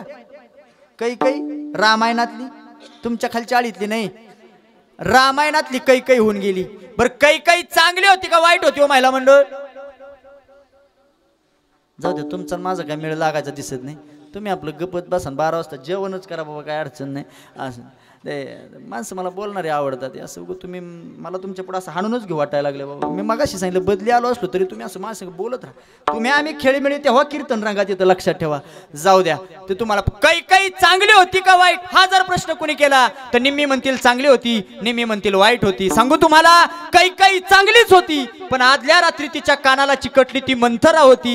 मंथरेनं सांगितलं होतं, ए काही अगं तुझ्या पोराला वनवासाला लावते आणि तिच्याला गादीव बसवते, हा कुठला न्याय आहे? तिच्याला म्हणजे कुणाचीला? राम कुणाचा राम? अय आयांनो, राम कुणाचा? तुम्ही बघा त्या पंचमीला जर फेरा धरला तर तुम्ही ते गाणी म्हणता बघा, काय कौशल्याचा राम बाई, कौशल्याचा राम, कौशल्याचा राम होता. मंथरा सांगत होती त्या कौशल्याच्या रामाला गादीव बसवते आणि तुझ्या सख्या पुराला भरताला वनवासाला लावते, हा कुठला न्याय आहे? त्यावेळेस कैकेयीच्या मनात बुद्धी पालटली आणि जिनं 14 वर्षाचा वनवास माझ्या देवाला लाभून गेला, ती कैकेयी सारखी आई पुन्हा तिचं नाव सुद्धा कोणी ठेवलं म्हणून नाव निघतं, वाईटाचं नाही. मी म्हणतो तसं माझ्या पाठीमागं म्हणणार का सगळे एका आवाजा म्हणायचं बरं सगळ्यांनी, कुणी आहे काय करायची नाही. माझं पाकिट तुम्हाला देऊन जातो, फक्त सगळ्यांनी म्हणा. हा, छत्रपती शिवाजी महाराज की जय. केला का नाही घोटाळा? मी काय म्हणलो होतं? मी म्हणतो तसंच म्हणा. तुम्ही तसंच नाही म्हणला, तुम्ही जय जयकार केला. त्याच्या पाठीमाग कारण आहे, चांगल्या माणसाचा न सांगता सुद्धा जय जयकार होतो. म्हणून चांगलं वागा. रावण वाईट वागला, नाही निघलं नाव पुन्हा. म्हणून मी म्हणजे अहंकारी. रावणाचा क्षय झाला, त्याला अहंकार. एका गावामध्ये एक कलाकार राहत होता, विशाल दादा. असा कलाकार होता, म्हणजे मृदंगातला नाही, गायनातला नाही, पण मूर्त्या असा घडवायचा. पंढरी दादा अशी मूर्ती घडवायचा. माझ्यासारखा एखादा वाक्य उभा केला आणि त्याला सांगितलं ना हुबेहूब अशीच मूर्ती तयार करून दाखव, तो काही वेळातच हुबेहूब माझ्यासारखी मूर्ती, म्हणजे हुबेहूब ज्याच्यासारखी बनवायला लावली त्याच्यासारखी मूर्ती बनवायचा. पण ती थोडं कलाकार म्हटलं की अहंकार. मी तुमचं नाही सांगत बरं का, मी कलाकार म्हणजे मूर्ती घडवणाराचं सांगते. त्या कलाकाराला थोडा अहंकार झाला, पंचक्रोशीत त्याचं नाव झालं. अवघ्या महाराष्ट्रामध्ये त्याच्यासारखा कलाकारच नाही अशी सगळीकडे ख्याती झाली. पण मूर्ती तसा घडवत होता. एका गावामध्ये एक ज्योतिष राहत होता, त्याच्या शेजारच्या गावामध्ये. तो ज्योतिष सुद्धा त्या ज्योतिष म्हणजे भविष्य बघण्यात एवढा पारंगत होता. आणि त्या दोघांची एका गावात काय झाली, भेट झाली, गाठभेट झाली. आणि त्या दोघांची भेट झाल्याबरोबर ज्योतिषानं तो कलाकार ओळखला. त्याच्या जवळ गेला आणि त्याला सांगितलं, तुम्ही अमक्या गावचे कलाकार, मूर्ती घडवणार, अहो तुमचं लय नाव ऐकून आहे असं म्हटलं. त्याची कॉलर जरा स्तुती केल्यावर माणसाची कॉलर आपोआपच हा त्याला ते वाटतं वा वा, मग आपल्यासारखा त्याला त्या अहंकार जागा झाला. त्यानं सांगितलं हो हो मी तोच. पण त्यानं विचारलं मी तुम्हाला ओळखलं नाही. ती म्हणले तुम्ही मला नसेल ओळखलं, पण मी सुद्धा एक चांगला भविष्य बघणार. तुम्ही जसं तुमच्या कलेत पारंगत आहे तसा मी सुद्धा चांगला भविष्य बघणार आहे. त्यानं सांगितलं असं. त्यानं गप बसायला पाहिजे होतं. पण त्या कलाकारानं त्याला प्रश्न केला, तुम्ही कलाकार तुम्ही ज्योतिष बघता म्हणता खरं चांगलं, पण एक काम करा ना, मग माझं बी ज्योतिष तेवढं भविष्य जाता जाता सांगून जा. त्यानं 10 मिनिटं घेतले त्याच्यावर. ते ज्योतिष बी असं हातबीत बघून नाही, पंचांगण नाही, चेहरा बघितला की भविष्य परफेक्टच सांगणार. एवढा पारंगत होता भविष्य बघण्यात. त्यानं त्यालाकडे पाहिलं आणि त्याला सांगितलं, चांगलं भविष्य सांगू का वाईट सांगू? ही ज्योतिषाचा प्रकार आहे बरं. म्हणजे चांगलं सांगू का वाईट सांगू? तो म्हणला, ह्या बघा माझी कला एवढी हुशार आहे, मी एवढा कलेत पारंगत आहे, माझं झालं तर भविष्यात चांगलंच होणार आहे, पण जे काय माझ्या भविष्यात वाईट लिहिलंय तेवढं मला सांगा. त्यानं गाड घेतली, 15 मिनिटं घेतली आणि त्यानं सांगितलं, हे बघा वाईट मी तुम्हाला लय सांगत नाही, पण माझी इच्छा नव्हती, पण तुम्ही सांगा म्हणताय म्हणल्यावर सांगावं तर मला लागणारच आहे. त्यानं सांगितलं, इथून पुढं 12व्या दिवशी आणि दुपारी 12 वाजता तुमचं काय ठरलेलं आहे? तुमचं पाठ झाले गाड्या. त्यानं सांगितलं तुम्ही 12 वाजता इथून पुढे 12व्या दिवशी आणि दुपारी 12 वाजता तुम्हाला यमाचे यमदूत न्यायला येणार, म्हणजे तुमचं मरण निश्चित आहे. त्यानं मान खाली घातली, तळपायाच्या आगमस्तकाला गेली आणि त्यानं सांगितलं भविष्य सांगायला लावलं होतं तुम्हाला, पण एवढं बी वाईट तुम्ही तर पार माझ्या मरणावरच पोचला वाईट, त्यातली त्यात मध्ये आधी कुठतरी. ते म्हणलं ह्या बघा मी सांगत नव्हतो, तुम्ही सांगा म्हटला म्हणून. त्यानं सांगितलं ठीक आहे, अजून 12 दिवस माझ्या हातात आहे, माझ्या मरणात बदल करण्याची ताकद माझ्या कलेत आहे. ते घरी आलं, रोज एक मूर्ती तयार करायला सुरुवात केली. कुणासारखी? ते घरी येताना एकटं आलं नव्हतं, येताना आरसाच आणला होता, भला मोठा आरसा असा समोर ठेवला आणि ते आरशात बघायचं तात्या. आणि स्वतःसारख्या 12 दिवसात एक नाही 2 नाही 12 मूर्त्या त्यानं तयार केल्या. किती? 12. त्या दिवसभर मूर्त्या घडवायच्या. मी अहंकार सांगतो तुम्हाला, अहंकार जागा होतो म्हणजे होतोच. त्यानं 12 मूर्त्या तयार केल्या, दिवसभर मूर्ती घडवायचा आणि पहाटे 3 ते 6 या वेळेमध्ये ते प्राणायाम करायचा. आणि प्राणायाम मध्ये एवढी ताकद आहे दीपक महाराज, श्वास सुद्धा रोखून धरण्याची ताकद आहे. कशामध्ये? प्राणायाम जर केलं ना तर कितीतरी वेळापर्यंत आपल्याला श्वास सुद्धा रोखून धरता येतो. त्यानं त्या 12 दिवसात मूर्त्या घडवल्या आणि ते 12वा दिवस उजाडला. 11:55 त्यानं असं टाळकरी कशी उभा केले, अशा मूर्त्या उभा केल्या. किती? मला वाटतं टाळकरी बी 12च असतील बाबा. गडीवर 3 आणि 3 6 आणि 3 9 खटच 12 आहेत बाबा. हे खटच. आता तुमचा नंबर फक्त हुडका, कुणाला जायचंय ते तुम्ही ठरवा बाबा. असं मी सांगतो, तुम्ही फक्त नंबर ध्यानात ठेवा. अशा 12 मूर्त्या उभा केल्या आणि त्यानं सांगितलं, म्हटले 11ला 5 कमी राहिले ना, 12ला तर तो येणार होता. त्यानं विचार केला आता अशी अक्कल लढवायची. 12 मूर्त्याच्या मध्ये जाऊन ते कोण? हे कलाकार 12 मूर्त्याच्या बरोबर मध्ये जाऊन उभा राहिलं आणि श्वास त्यानं रोखून धरला. आता हे यमाचे यमदूत बरोबर 12 वाजता तिथं त्यानं ते उभा राहिले ते यमदूत पाहिले. त्यानं पुढं त्यानं विचार केलेला का, म्हणला ही ज्योतिष होता का देवच होता सांगाय आलेला, खरंच 12 वाजता बरोबरच जर यमाचे यमदूत. त्यानं ते 12 जण नाही, आता ते मध्ये उभा राहिले, सगळे मिळून किती झाले? 13 जण झाले. आणि हे एक यमदूत दुसऱ्याला म्हणते का, म्हणले आज बहुतेक का ह्याचा नंबर लागत नाही, कारण न्यायचंय कितीला? 12ला. अला तुमचा हिशोब लयच कच्चा आहे बाबा. न्यायचं होतं कितीला? 1ला. दिसतात तर किती? 13 जण. न्यायचं कुणाला? बरं दिसायला एक अवयव इकडचा तिकडं नाही. पण यमाचे यमदूत हुशार होते माझ्यासारखी. तिथले एक यमदूत म्हणलेला काही कलाकार लय भारी, त्यानं हुबेहूब मूर्त्या बनवल्या. पण म्हणलं हे 7व्या नंबरची जी मूर्ती आहे, बरोबर आहे ही 7व्या नंबरची आहे. हा, त्यानं बरोबर सांगितलं ही 7व्या नंबरची जी मूर्ती आहे, म्हणला त्यात थोडीशी चूक झाली त्याच्याकडनं. थोडासा एक अवयव इकडचा तिकडं झाला. हे कुणी ऐकलं? बसलेले कळते ना तुम्हाला कीर्तन? हे कुणी ऐकलं? ते मध्ये उभं राहिलेलं त्याला ते ऐकू गेलो आणि त्याचा काय जागा झाला? तो म्हणला आजपर्यंत माझी कुणीच चूक काढली नाही, एवढ्या मूर्त्या मी घडवल्या, आजपर्यंत माझी कुणीच चूक काढली नाही, आणि आज आलेले यमाचे यमदूत खुशाल माझ्या मूर्तीत चूक काढली. ते उभा राहिलेलं बाजूला आलं आणि त्या यमाच्या यमदूताला म्हणतं सांग बरं ह्यात काय चूक आहे ती? कळलं का नाही? कळायला बी कीर्तन कळायला बी 5Gची रेंज लागते माणसा. ज्याच्या वायरी जळून गेल्या त्याचं काम नाही बाबा माझं कीर्तन आहे. माझं कीर्तन म्हणजे 5Gच माणसं रेंज फुल लागते माझ्या कीर्तनात. ते त्यानं सांगितलं, ते यमाचे यमदूत म्हणले मूर्ती चूक नाही, हा मूर्त्या तू बरोबर घडवल्या, पण तू बोलला हीच लय मोठी. आम्हाला प्रश्न पडला होता न्यायचं कुणाला, पण तुझ्या बोलण्यामुळं तुझा अहंकार जागा झाला आणि तुला म्हणून रावण संपला.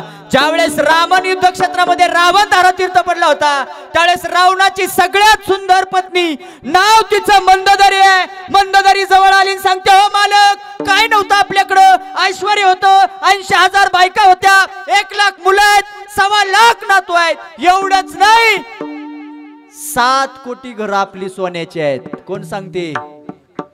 बोलू नका बाबा, बोलू नका, मी तुमच्यासाठी सांग. त्यानं सांगितलं एवढंच नाही मालक, 7 कोटी घरं ज्याला प्युअर सोन्याच्या विटा आहेत, एवढं ऐश्वर्य संपन्न तुम्ही होतात. पण ज्यावेळेस धारातीर्थ पडलेला रावण, त्या रावणाचं डोकं मंदोदरीच्या मांडीवर आहे आणि मंदोदरी सांगते, मालक का म्हणून या पायरीपर्यंत गेला तुम्ही?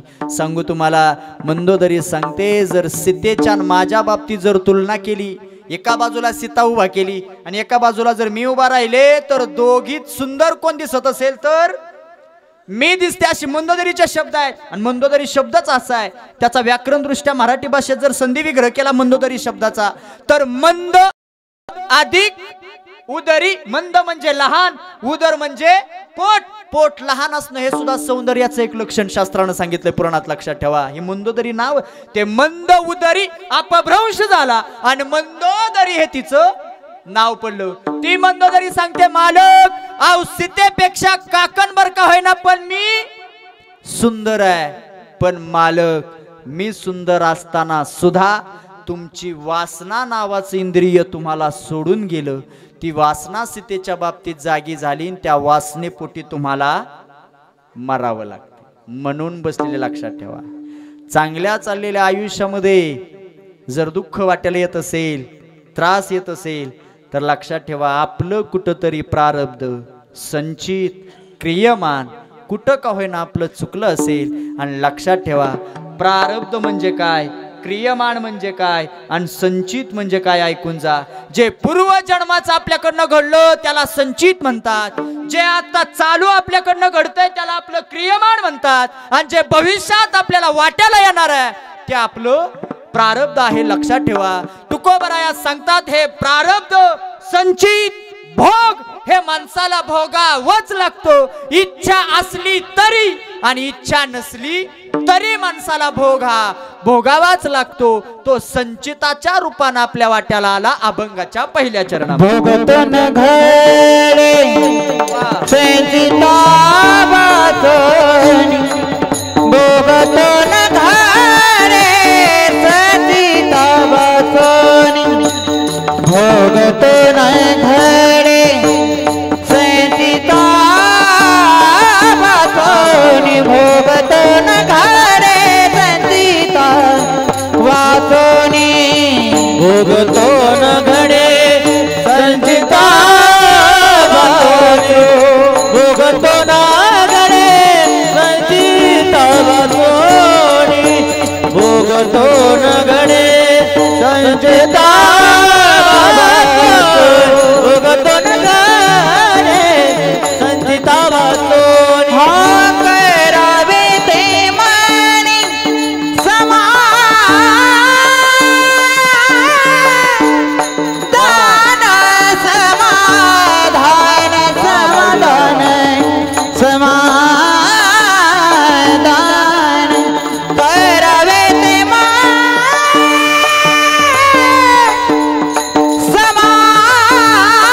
समाधान, करावे ते मनी समाधान, मनवुनी मनी मनवुनी मने मानून ठेव, मनवुनी मनी मनवुनी मानून ठेव.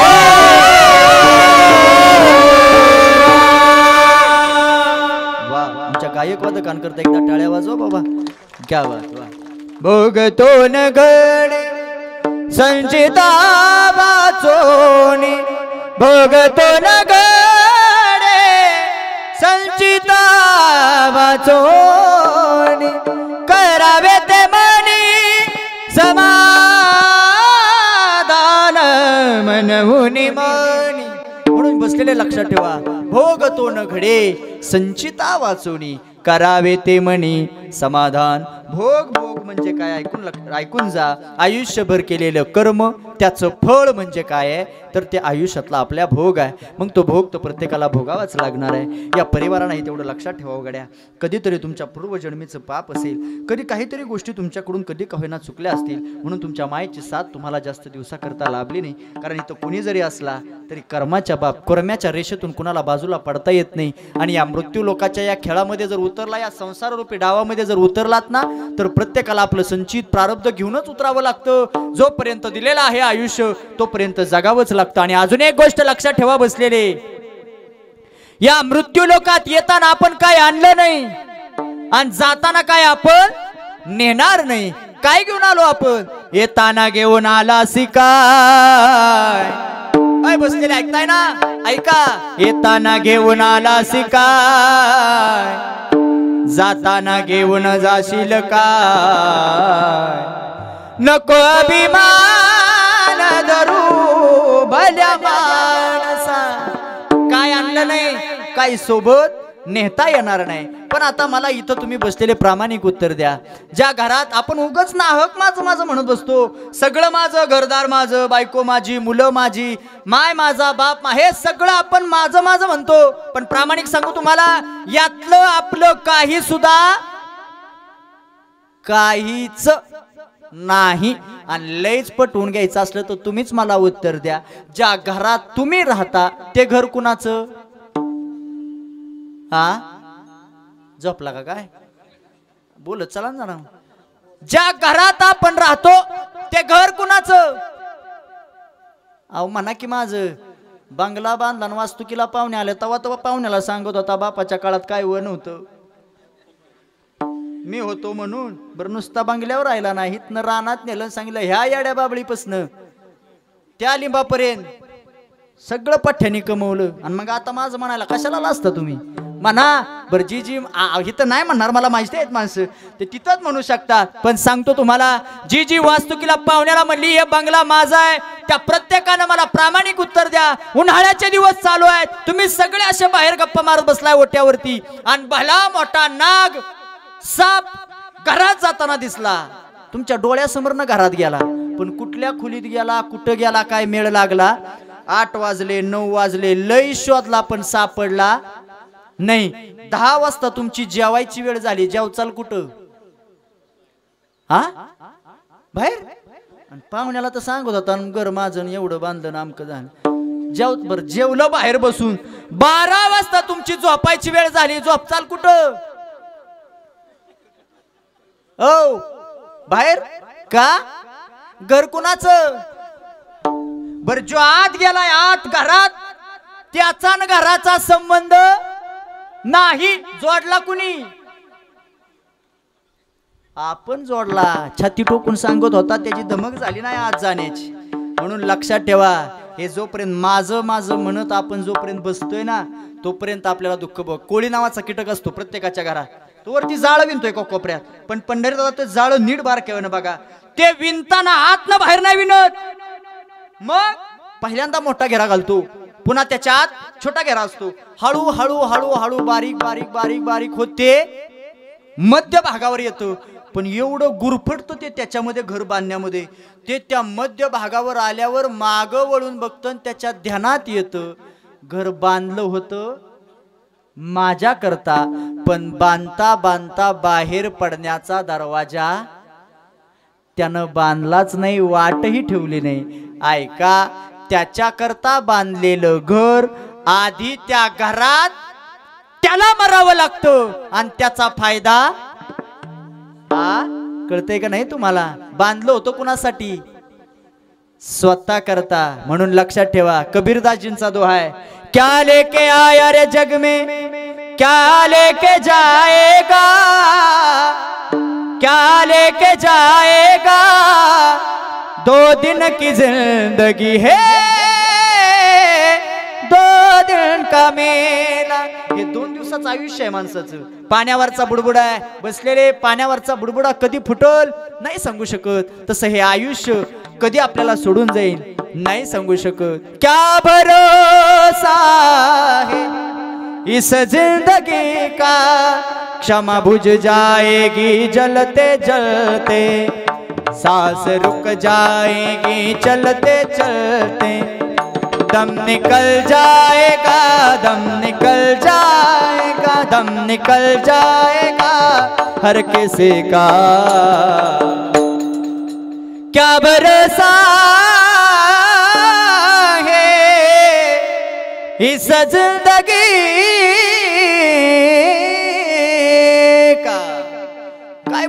माणसाच्या आयुष्याचा. नाही जळी देखता देखता क्षण न लागता दिसे नाते, क्षण न लागता दिसे नाते तैसा हा संसार पाहता. क्षणभर लागत नाही हे संपायला. महिला मंडळ जे आता हिंदीत तुम्हाला दोहा सांगितला त्याचं मराठीत विश्लेषण करून सांगतो. जर क्या भरोसा है क्षमा बुझ जाएगी जलते जलते. क्षमा म्हणजे देवा पुढे लावलेला दिवा आहे. महिला मंडळ दिवा लावताना दिवा देवावर आहे का? असला तर होय म्हणा, नसला तर तुम्ही काय पाकिस्तानवरून आला का? म्हणजे महाराष्ट्रातला म्हणजे देवघर प्रत्येकीच्या घरात आहे. दिवा लावता. आता दिवा लावतो का तुम्हालाच का विचारलं? तुम्ही दिवा लावता आणि हे हा दिवे लावता. अरे अरे हे तुमचं तुम्ही आहे ते तुम्ही मिटवून घ्या. मी कशाला ते खुशाल म्हणले दिवे लावता आणि तुम्ही बरं तुम्ही दिवा लावता. दिवा लावता सायंकाळची वेळ होते, तुम्ही देवघरात जाता. त्या समयमध्ये तेल होता आणि एकदा वात पेटवली की मंद तेवत तेवत तेवत मध्यरात्र होते आणि कधी विजून जाते कळत काय समय का? ती तुम्हाला सांगून कधी विजली का? ती तुम्हाला अशी कधी म्हटली का हे बाई तुझी लय गरिबी चालली, एक 5-10 मिनिटं पेटते आणि विजून जाते, असं कधी झाले नाही. सांगू तुम्हाला, लावलेला दिवा आपल्याला सांगून विजत नाही आणि दिलेला हा नरदेह आपल्याला सांगून कधीच जात नाही. लक्षात ठेवा. म्हणून दिलेलं आयुष्य आहे चांगलं जगा. इथं बसलेल्या प्रत्येकाची एकच इच्छा आहे. इथं बसलेल्या प्रत्येकाला वाटतं देवानं मला सुखात ठेवावं. पण लक्षात ठेवा, माणसाला सुखामध्ये देव आठवत नाही, माणसाला दुःखामध्ये देवाची आठवण होते. लक्षात ठेवा. म्हणून मी 3 गोष्टी मगाशी सांगत होतो. एक, मी आणि माझं स्वार्थ आला दुःख वाटायला येतं. आणि तिसरी गोष्ट सांगायची राहिली ते म्हणजे माणसाचं दैव फिरलं की माणसाच्या वाट्याला दुःख येतं. आर्यावताचा सम्राट होता राजा हरिश्चंद्र. आदल्या दिवशी आर्यावताचा राजा होता, स्वप्नात राज्य दान केलं आणि दुसऱ्या दिवशी तारा राणीला सोबत घेऊन रोहिदास नावाचा पोरगा हातात धरला आणि बाजारात विकण्याकरता उभं राहावं लागलं. याला म्हणायचं दैव. म्हणजे रावाचा रंक आणि रंकाचा राव कधी होईल सांगू शकत नाही. म्हणून ज्यांनी दिलं ते जपा. संतांनीही आपल्याला अनमोल वचनं दिली. भगवंतानं सुद्धा आपल्याला हा नरदेह दिला. हे तसं लय सोपं मिळालं, लय सहज मिळाला हा नरदेह. तसा तर दुर्लभच आहे, पण आपल्याला किती दुर्लभ आहे ऐकता. नरदेह दुर्लभ जाना, नरदेह दुर्लभ जाना, नरदेह दुर्लभ जाना, नरदेह दुर्लभ जाना. वर्षाची गणना, वर्षाची गणना, शतवर्षाची गणना, शतवर्षाची गणना.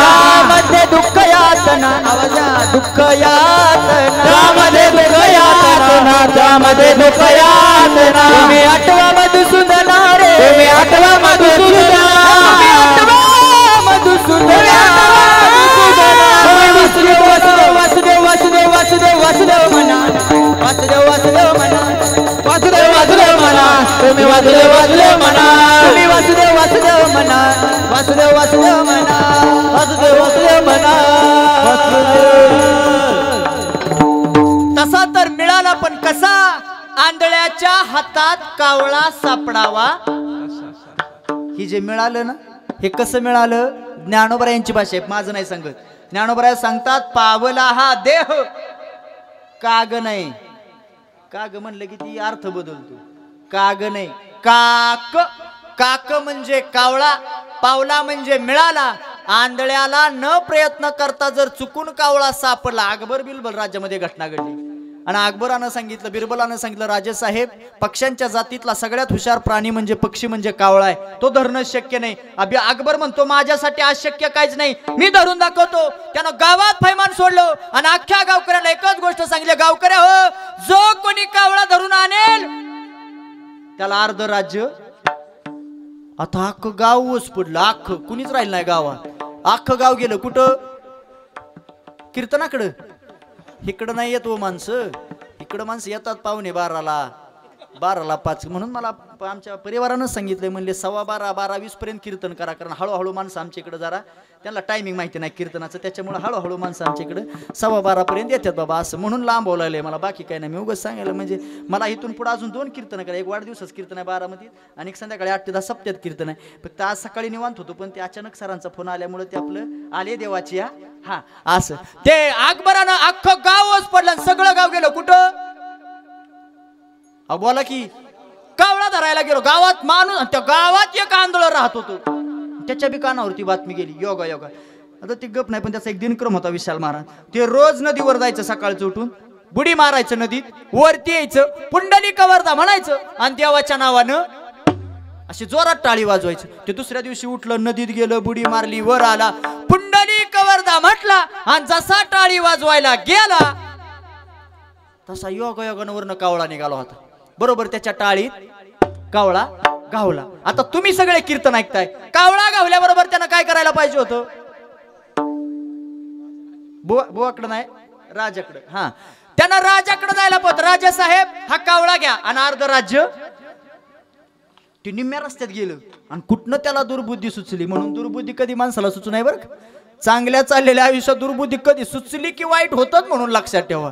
त्याला दुर्बुद्धी सुचली, जाता जाता ते विचार करत होतं, स्वतःच्या मनाला बोलते, म्हणला राजानं नियम काढला, एक कावळा नेल्यावर किती राज्य आहे, आणि 2 नेल्यावर. तिची बुद्धीत फिरली ना, ते निम्म्या रस्त्यातनं. बरं येता येता गप नाही आलं, ते स्वतःच्या मनाला म्हणतो का गाव लय येड आहे. मलवडी गाव म्हणजे ना, हे काय मलवडी नाही ते, हा ते गोष्टीतलं गाव, ते गाव म्हणजे लय येड आहे म्हणला. असं कुठं जंगलात वनात जाऊन कावळं गावत्यात वैतावा म्हणला. का पठ्ठ्यानं कावळा धरून दाखवला, अख्खं गाव गेले, कवाची कवा सकाळच्या पासून बिना आणा पाण्याचं गाव अख्खं कावळा धरायला गेले. कावळा गावायचा नदीत, असं कुठं कावळा गावतोय. ते निम्म्या रस्त्यातनं मला कावळा धरणं किती सोपं आहे. नदीत तर उतरायचं, बुडीत तर मारायची, आणि पुंडली म्हणलं टाळी वाजवली की काय गावतो ना. हा, तुम्ही कीर्तन ऐकता, मी तुम्हाला सांगते बरं. ते नदीत जाताना त्यानं हातातला कावळा असा बाजूला धरला, ते नदीत उतरलं, बुडी मारली, वर आला आणि पुंडलिकावरदा म्हणून जशी टाळी वाजवायला गेला, गावला का गेला, होता तो गेला ना निघून. आता विनोद म्हणून कीर्तन ऐकून त्याच्या पाठीमागचा सारांश लक्षात घ्या. आंधळ्याला पहिल्यांदा कावळा मिळाला, किती प्रयत्न केले त्यानं, काहीच नाही, पण मिळाला. पण मिळाल्याबरोबर त्याची किंमत त्याला माहिती होती, पण योग्य ठिकाणापर्यंत पोहोचली. आपल्याला सुद्धा हा नरदेह मिळाला त्या, पण याची किंमत आपल्याला कळत नाही. आणि ज्याला ज्याला कळाली असेल ते इथं बसलेला प्रत्येक जण हातानं टाळी वाजवल आणि देवाचं मोठ्या प्रेमानं भजन करेल. विठोबा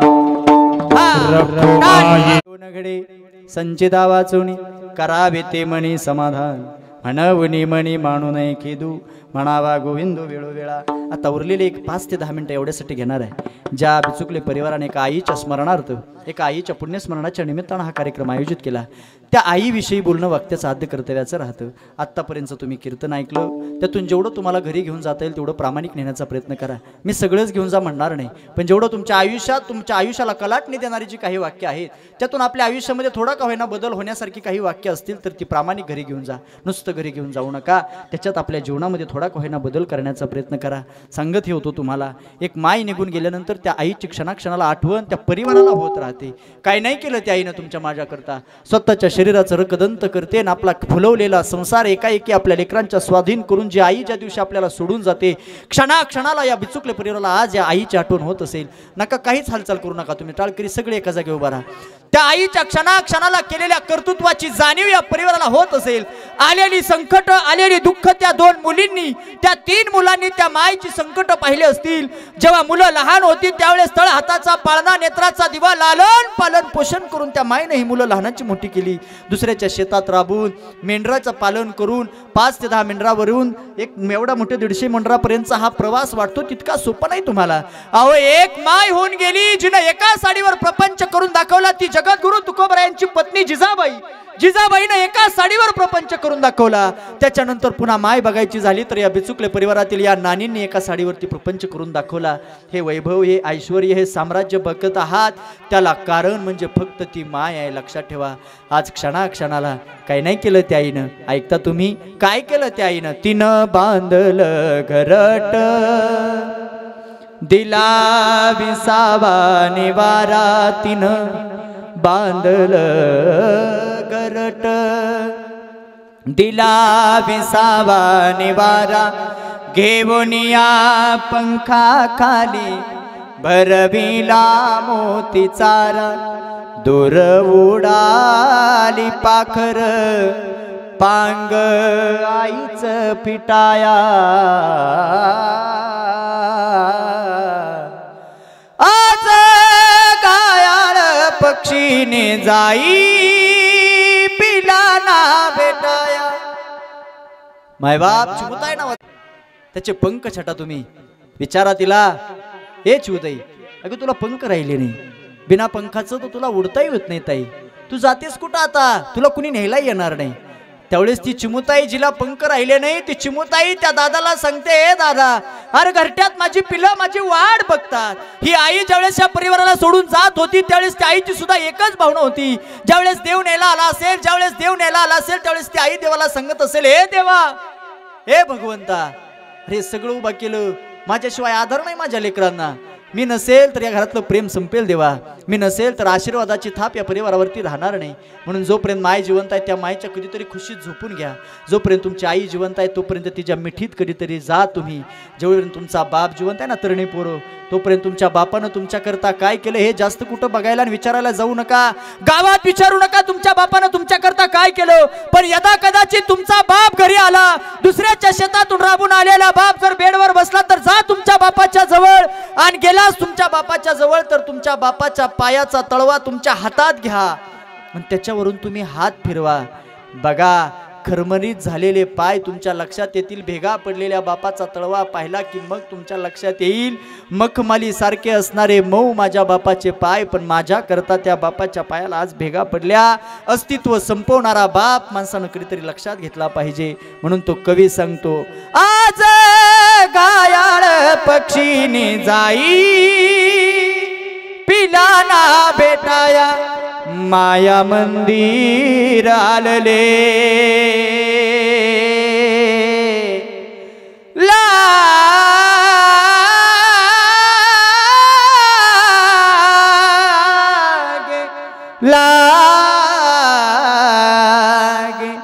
लागे कळस फुटाया. घायाळ पक्षीने जाई, पिला ना भेटाया. म्हणून ज्या दिवशी आपल्या आयुष्यातनं माय निघून जाते ना त्या दिवशी आपल्या आयुष्यात, मी सांगितलं एक वाक्य मगाशी बघा, भगवंत ही करू शकत नाही असे 5 उपकार त्या आईनं तुमच्या माझ्यावरती केले. पहिला उपकार केला त्या आईनं तुमच्या माझ्यावरती गर्भामध्ये जागा दिली. हा पहिला उपकार आहे त्या माईचा तुमच्या माझ्यावरती. दुसरा उपकार केला त्या आईनं तुमच्या माझ्यावरती, रक्तदान केलं तुमच्या आईनं तुमच्या माझ्याकरता. तिसरा उपकार केला प्राणदान केले. चौथा उपकार केला अस्थि म्हणजे हाडं दान केली. आणि 5वा म्हणजे शेवटचा उपकार केला आपल्या मायनं आपल्या लेकराकरता स्वतःची लज्जा देखील गहाण ठेवली. एवढे उपकार त्या आईनं तुमच्या माझ्यावरती केले. पहिला उपकार केला गर्भामध्ये जागा दिली. फलटण ठिकाणी जर फलटण सारख्या शहरात जर राहायला गेलो, भाड्यानं जर खोली पाहिजे असेल, वन फिरल्याबरोबर खोली भाड्यानं मिळत नाही. कुणीतरी सांगतो अमक्या अमक्या नगरमध्ये अमक्या अमक्या गावचा मानावाचा माणूस आहे, त्याच्याकडे तुम्हाला खोली भाड्यानं मिळेल. त्याच्या घरी जातो, त्याला विनंती करतो, तो सांगतो 50,000 डिपॉझिट भरा आणि 10,000 खोलीचं भाडं महिन्याला आणून द्या, तर तुम्हाला खोली भाड्यानं देतो. मान्यता दिली, डिपॉझिट भरलं. पण 2 वर्षानंतर त्याच मालकाच्या शेजारी त्यानं स्वतःची जागा घेतली, भला मोठा बंगला बांधला. पण जेव्हा कधी चौकात यायचा त्यावेळेस भेटल त्या माणसाला सांगायचा आमका माणूस म्हणजे देव माणूस आहे. का? त्यानं मला राहण्याकरता, बरं ती फुकट नव्हती दिली, भाड्यानं जागा दिली होती, भाड्यानं भाडं देऊन. पण ज्या वेळेस भेटल त्यावेळेस त्याला देव माणूस म्हणतो. मला एकच प्रामाणिक उत्तर द्या बसलेले सगळे, ज्या आईनं 9 महिने 9 दिवस या उदरामध्ये वाढवलं त्या आईनं कोणत्या रुपयाचं मोल तुमच्याकडून घेतलं? ऐसी कळवळ्याची जाती, ऐसी कळवळ्याची जाती, करेला बावीन प्रीत. किंवा किती उपकार केले त्या आईनं. थोर तुझे उपकार आई गे, थोर तुझे उपकार. किती उपकार केले. 9 महिने अन 9 दिवसाने कृतार्थ केले जन्म देवोनी. आठवण ठेवली पाहिजे माणसानं. किती शाळेतून घरी यायला उशीर झाला तर रनवन फिरत बघत फिरणारी आई माणसानं कधीतरी लक्षात ठेवली पाहिजे. शाळेतून घरी येताना उशीर मजला होई, गल्लोगल्ली पाहत फिरते तूच माझी आई. तुझ्या या प्रेमाची हो, तुझ्या या प्रेमाची कधी जाणीव झाली नाही. अनमोल जन्म दिला गाई, तुझे उपकार फिटणार नाही. बालपणी मी खेळत खेळत होतो जेव्हा ताना, अमृताहुनी गोड आई पाजिला सिपाना. तुझ्या या प्रेमाची हो, तुझ्या या प्रेमाची कधी जाणीव झाली नाही. अनमोल जन्म दिला गाई, तुझे उपकार फिटणार नाही. म्हणून गर्भामध्ये जागा दिली हा पहिला उपकार आहे. दुसरा उपकार आहे प्राणदान केले माझ्या तुमच्या माझ्या आईनं तुमच्या माझ्या करता.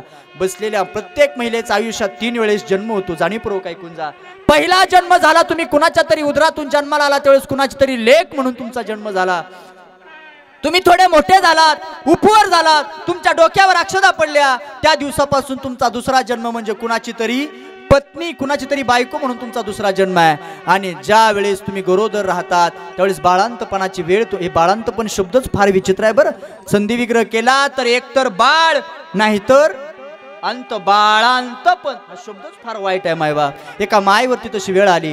डॉक्टरनी सांगितलं बाळाच्या कडचं पाणी कमी झालं, बाळाच्या पोटात पाय फिरले, एकतर त्या बाळाची आई जगेल नाहीतर आईच्या पोटातलं लेकरू जगेल. घरातल्या सगळ्यांचं बहुमत घेतलं आणि सगळ्या घरातल्या सदस्यांनी सांगितलं बाळाची आई जगवा, लेकरू आजचं उद्या होऊन जाईल.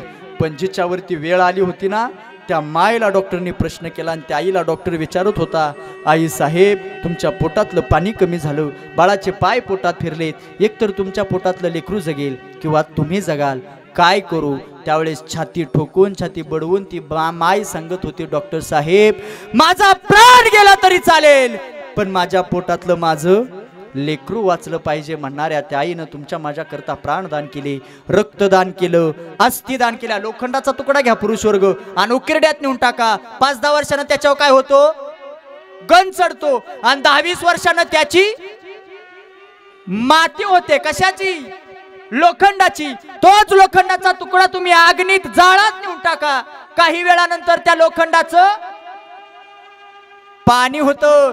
पण आपण मेल्यानंतर आपल्या शरीराला अग्नी दिल्या जातो, अख्खं शरीर जळल्या जातं, पण शिल्लक राहतात ती हाडं असतात. हाडं का शिल्लक राहिली सांगू. आईनं रक्ताचे 2 थेंब आटवले आणि दुधाचा 1 थेंब तयार करून तुम्हा मला पाजला. अग्नीत सुद्धा ताकद नाही आपल्या हाडांना जाळण्याचे. हे आईचे तुमच्या माझ्यावरती उपकार आहेत. 5वा आणि शेवटचा उपकार त्या मायेनं तुमच्या माझ्यावरती केला. तिनं म्हणजे लज्जादान केली. छोटंसं घर असू द्या, घरामध्ये कार्यक्रम असू द्या, पाहुण्या रावळ्याचा गडगज गजबजाट असू द्या आणि त्याच पाहुण्या रावळ्यात 8-10 महिन्याचं 4-5 महिन्याचं जर लेकरू घरात असेल आणि ते लेकरू जर रडायला लागलं तर ती माय समाजाचा विचार करत नाही, पाहुण्या रावळ्याचा विचार करत नाही. रडणाऱ्या लेकराला पदर आडवा करते. ज्या दिवशी त्याच्या तोंडात पाहणा देते त्या लेकराच्या त्यावेळेस तिनं स्वतःची लज्जा देखील दान केलेली असते. म्हणून ऐकून जा, आईच्या उपकारातून माणसाला काही केलं तरी उतराई होता येत नाही, पण या बिचुकले परिवाराने या आईच्या उपकारातून उतराई होण्याकरता हा छोटासा केलेला प्रयत्न आहे. एकदा संप्रदायाच्या नियमाप्रमाणे सगळ्यांनी मोठ्यानं दोन्ही हातानं टाळी वाजवा आणि मोठ्या प्रेमानं माझ्या साधू संतांचं भजन करूया. ज्ञानेश्वर वाचोनी करावे ते मनी, समाधान मनवणी मनी, मानू नये खेदू म्हणावा गोविंदू वेळोवेळा असो.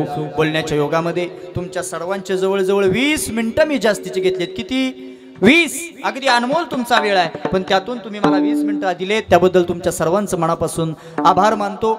जास्तीचा वेळ घेतल्यामुळे मनापासून माफीही मागतो.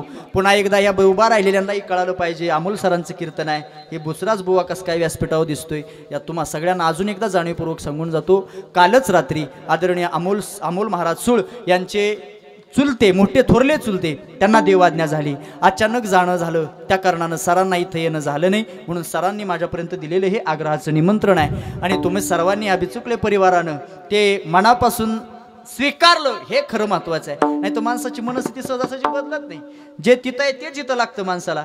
पण मी तसं नाही मला जमलं, पण मी तसं बोलण्याचा प्रयत्न केला. आता कसं झालं हे तुमच्या रिपोर्टवरनं कळल मला बाबा संध्याकाळी सरांचा फोन झाल्यावर. असो गोड अशा वातावरणामध्ये या परिवारानं हा कार्यक्रम संपन्न केला. या पवित्र कीर्तनाकरता ज्यांची गोड अशी साथ मला मिळाली ते महाराष्ट्रातील सुप्रसिद्ध मृदंगाचार्य मृदंग सम्राट मृदंग अलंकार आमचे विशालजी महाराज जाधव महाराजांच्या दर्शनाचा योग आला.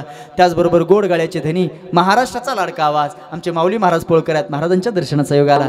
त्याचबरोबर युवा कीर्तनकार तथा गायनाचार्य आदरणीय हरिभक्तीपरायण परमश्रद्धे आमचे दीपक महाराज आहेत महाराजांच्या दर्शनाचा योग आला. आता तुम्ही सगळे आदरणीय आमचे लाडके तात्या ठिकाण तात्याचा लय जीव आहे माझ्यावर. खरंच तात्याच्या डोळ्यात पाणी येतं. लय दिवस भेट नाही झाली तर तात्याचे म्हणजे ढवळ गावात मी अगदी लहानपणापासून का होता त्या ह्या वर्षी विसरलं तात्या मला, पण जाऊ द्या मग द्या असू द्या आपलं कसं असेल असं. तात्या आहेत आदरणीय आमचे विनेकरी महाराज महाराज तुमच्या दर्शनाचा ज्यांनी माझा छोटासा आवाज तुमच्यापर्यंत मोठा करून पोचवला. वा आमच्या दादा करता एकदा टाळी वाजवा. गोड आवाज दिला दादा तुमचं मनापासून आभार मानतो. बसलेली म्हणतेली तुझ्या ओळखी ओळखी स्टुडिओ नावं घेतली आम्ही नसतो तर कुणा पुढं, म्हणून प्रभू तुम्ही महिषाची या मूर्ती मी तो दुबळा अर्चत असे भक्ती. पुन्हा एकदा तुमच्या सर्वांचं दर्शन इथूनच घेतो. ज्यांनी हा गेले 2 तास हे संपूर्ण कीर्तन ज्यांनी यूट्यूबच्या माध्यमातून शूट केलं ते राजमुद्रा यूट्यूब चॅनलचे सर्वाह आमचे सहदेव महाराज या ठिकाणी उपस्थित आहेत. सहदेव दादा गोड तुम्ही शूटिंग केलं. आमचे सहदेव दादा तुम्ही गोड तुमचं एक गाव घ्या महाराष्ट्रामध्ये खूप मोठं नाव कमी वयामध्ये आमच्या सहदेव दादाने कमवलं. वा सहदेव दादाचं इथून दर्शन घेतो. झाले ना सगळे म्हणजे पंढर दादा तुम्ही स्वीकारलं मला. तुम्ही सगळे दादा माझ्यापेक्षा वयानं ज्ञानानं ज्येष्ठ मंडळींनी हे कीर्तन मनापासून ऐकलं त्याबद्दल तुमच्या सर्वांचं इथून दर्शन घेतो. बोलण्याच्या योगामध्ये जे काही बरोबर आलं असेल ते माझ्या गुरुवर्याचा कृपा आशीर्वाद आहे. जे काही चुकीचं असेल ते अल्पशहा बुद्धीचा दोष. पुन्हा एकदा तुमच्या सर्वांचं दर्शन घेतो. झालेली कीर्तन सेवा अखिलकोड ब्रह्मांड नायक पंढरीश पांडुरंग परमात्मा जगद्गुरु तुकोबाराय विश्व माऊली ज्ञानोबाराय आणि माझ्या पवित्र आईवडिलांच्या पवित्र चरणावरती सेवा समर्पित करतो. आणि याच ठिकाणी सेवेला पूर्णविराम. विठ्ठल जय जय.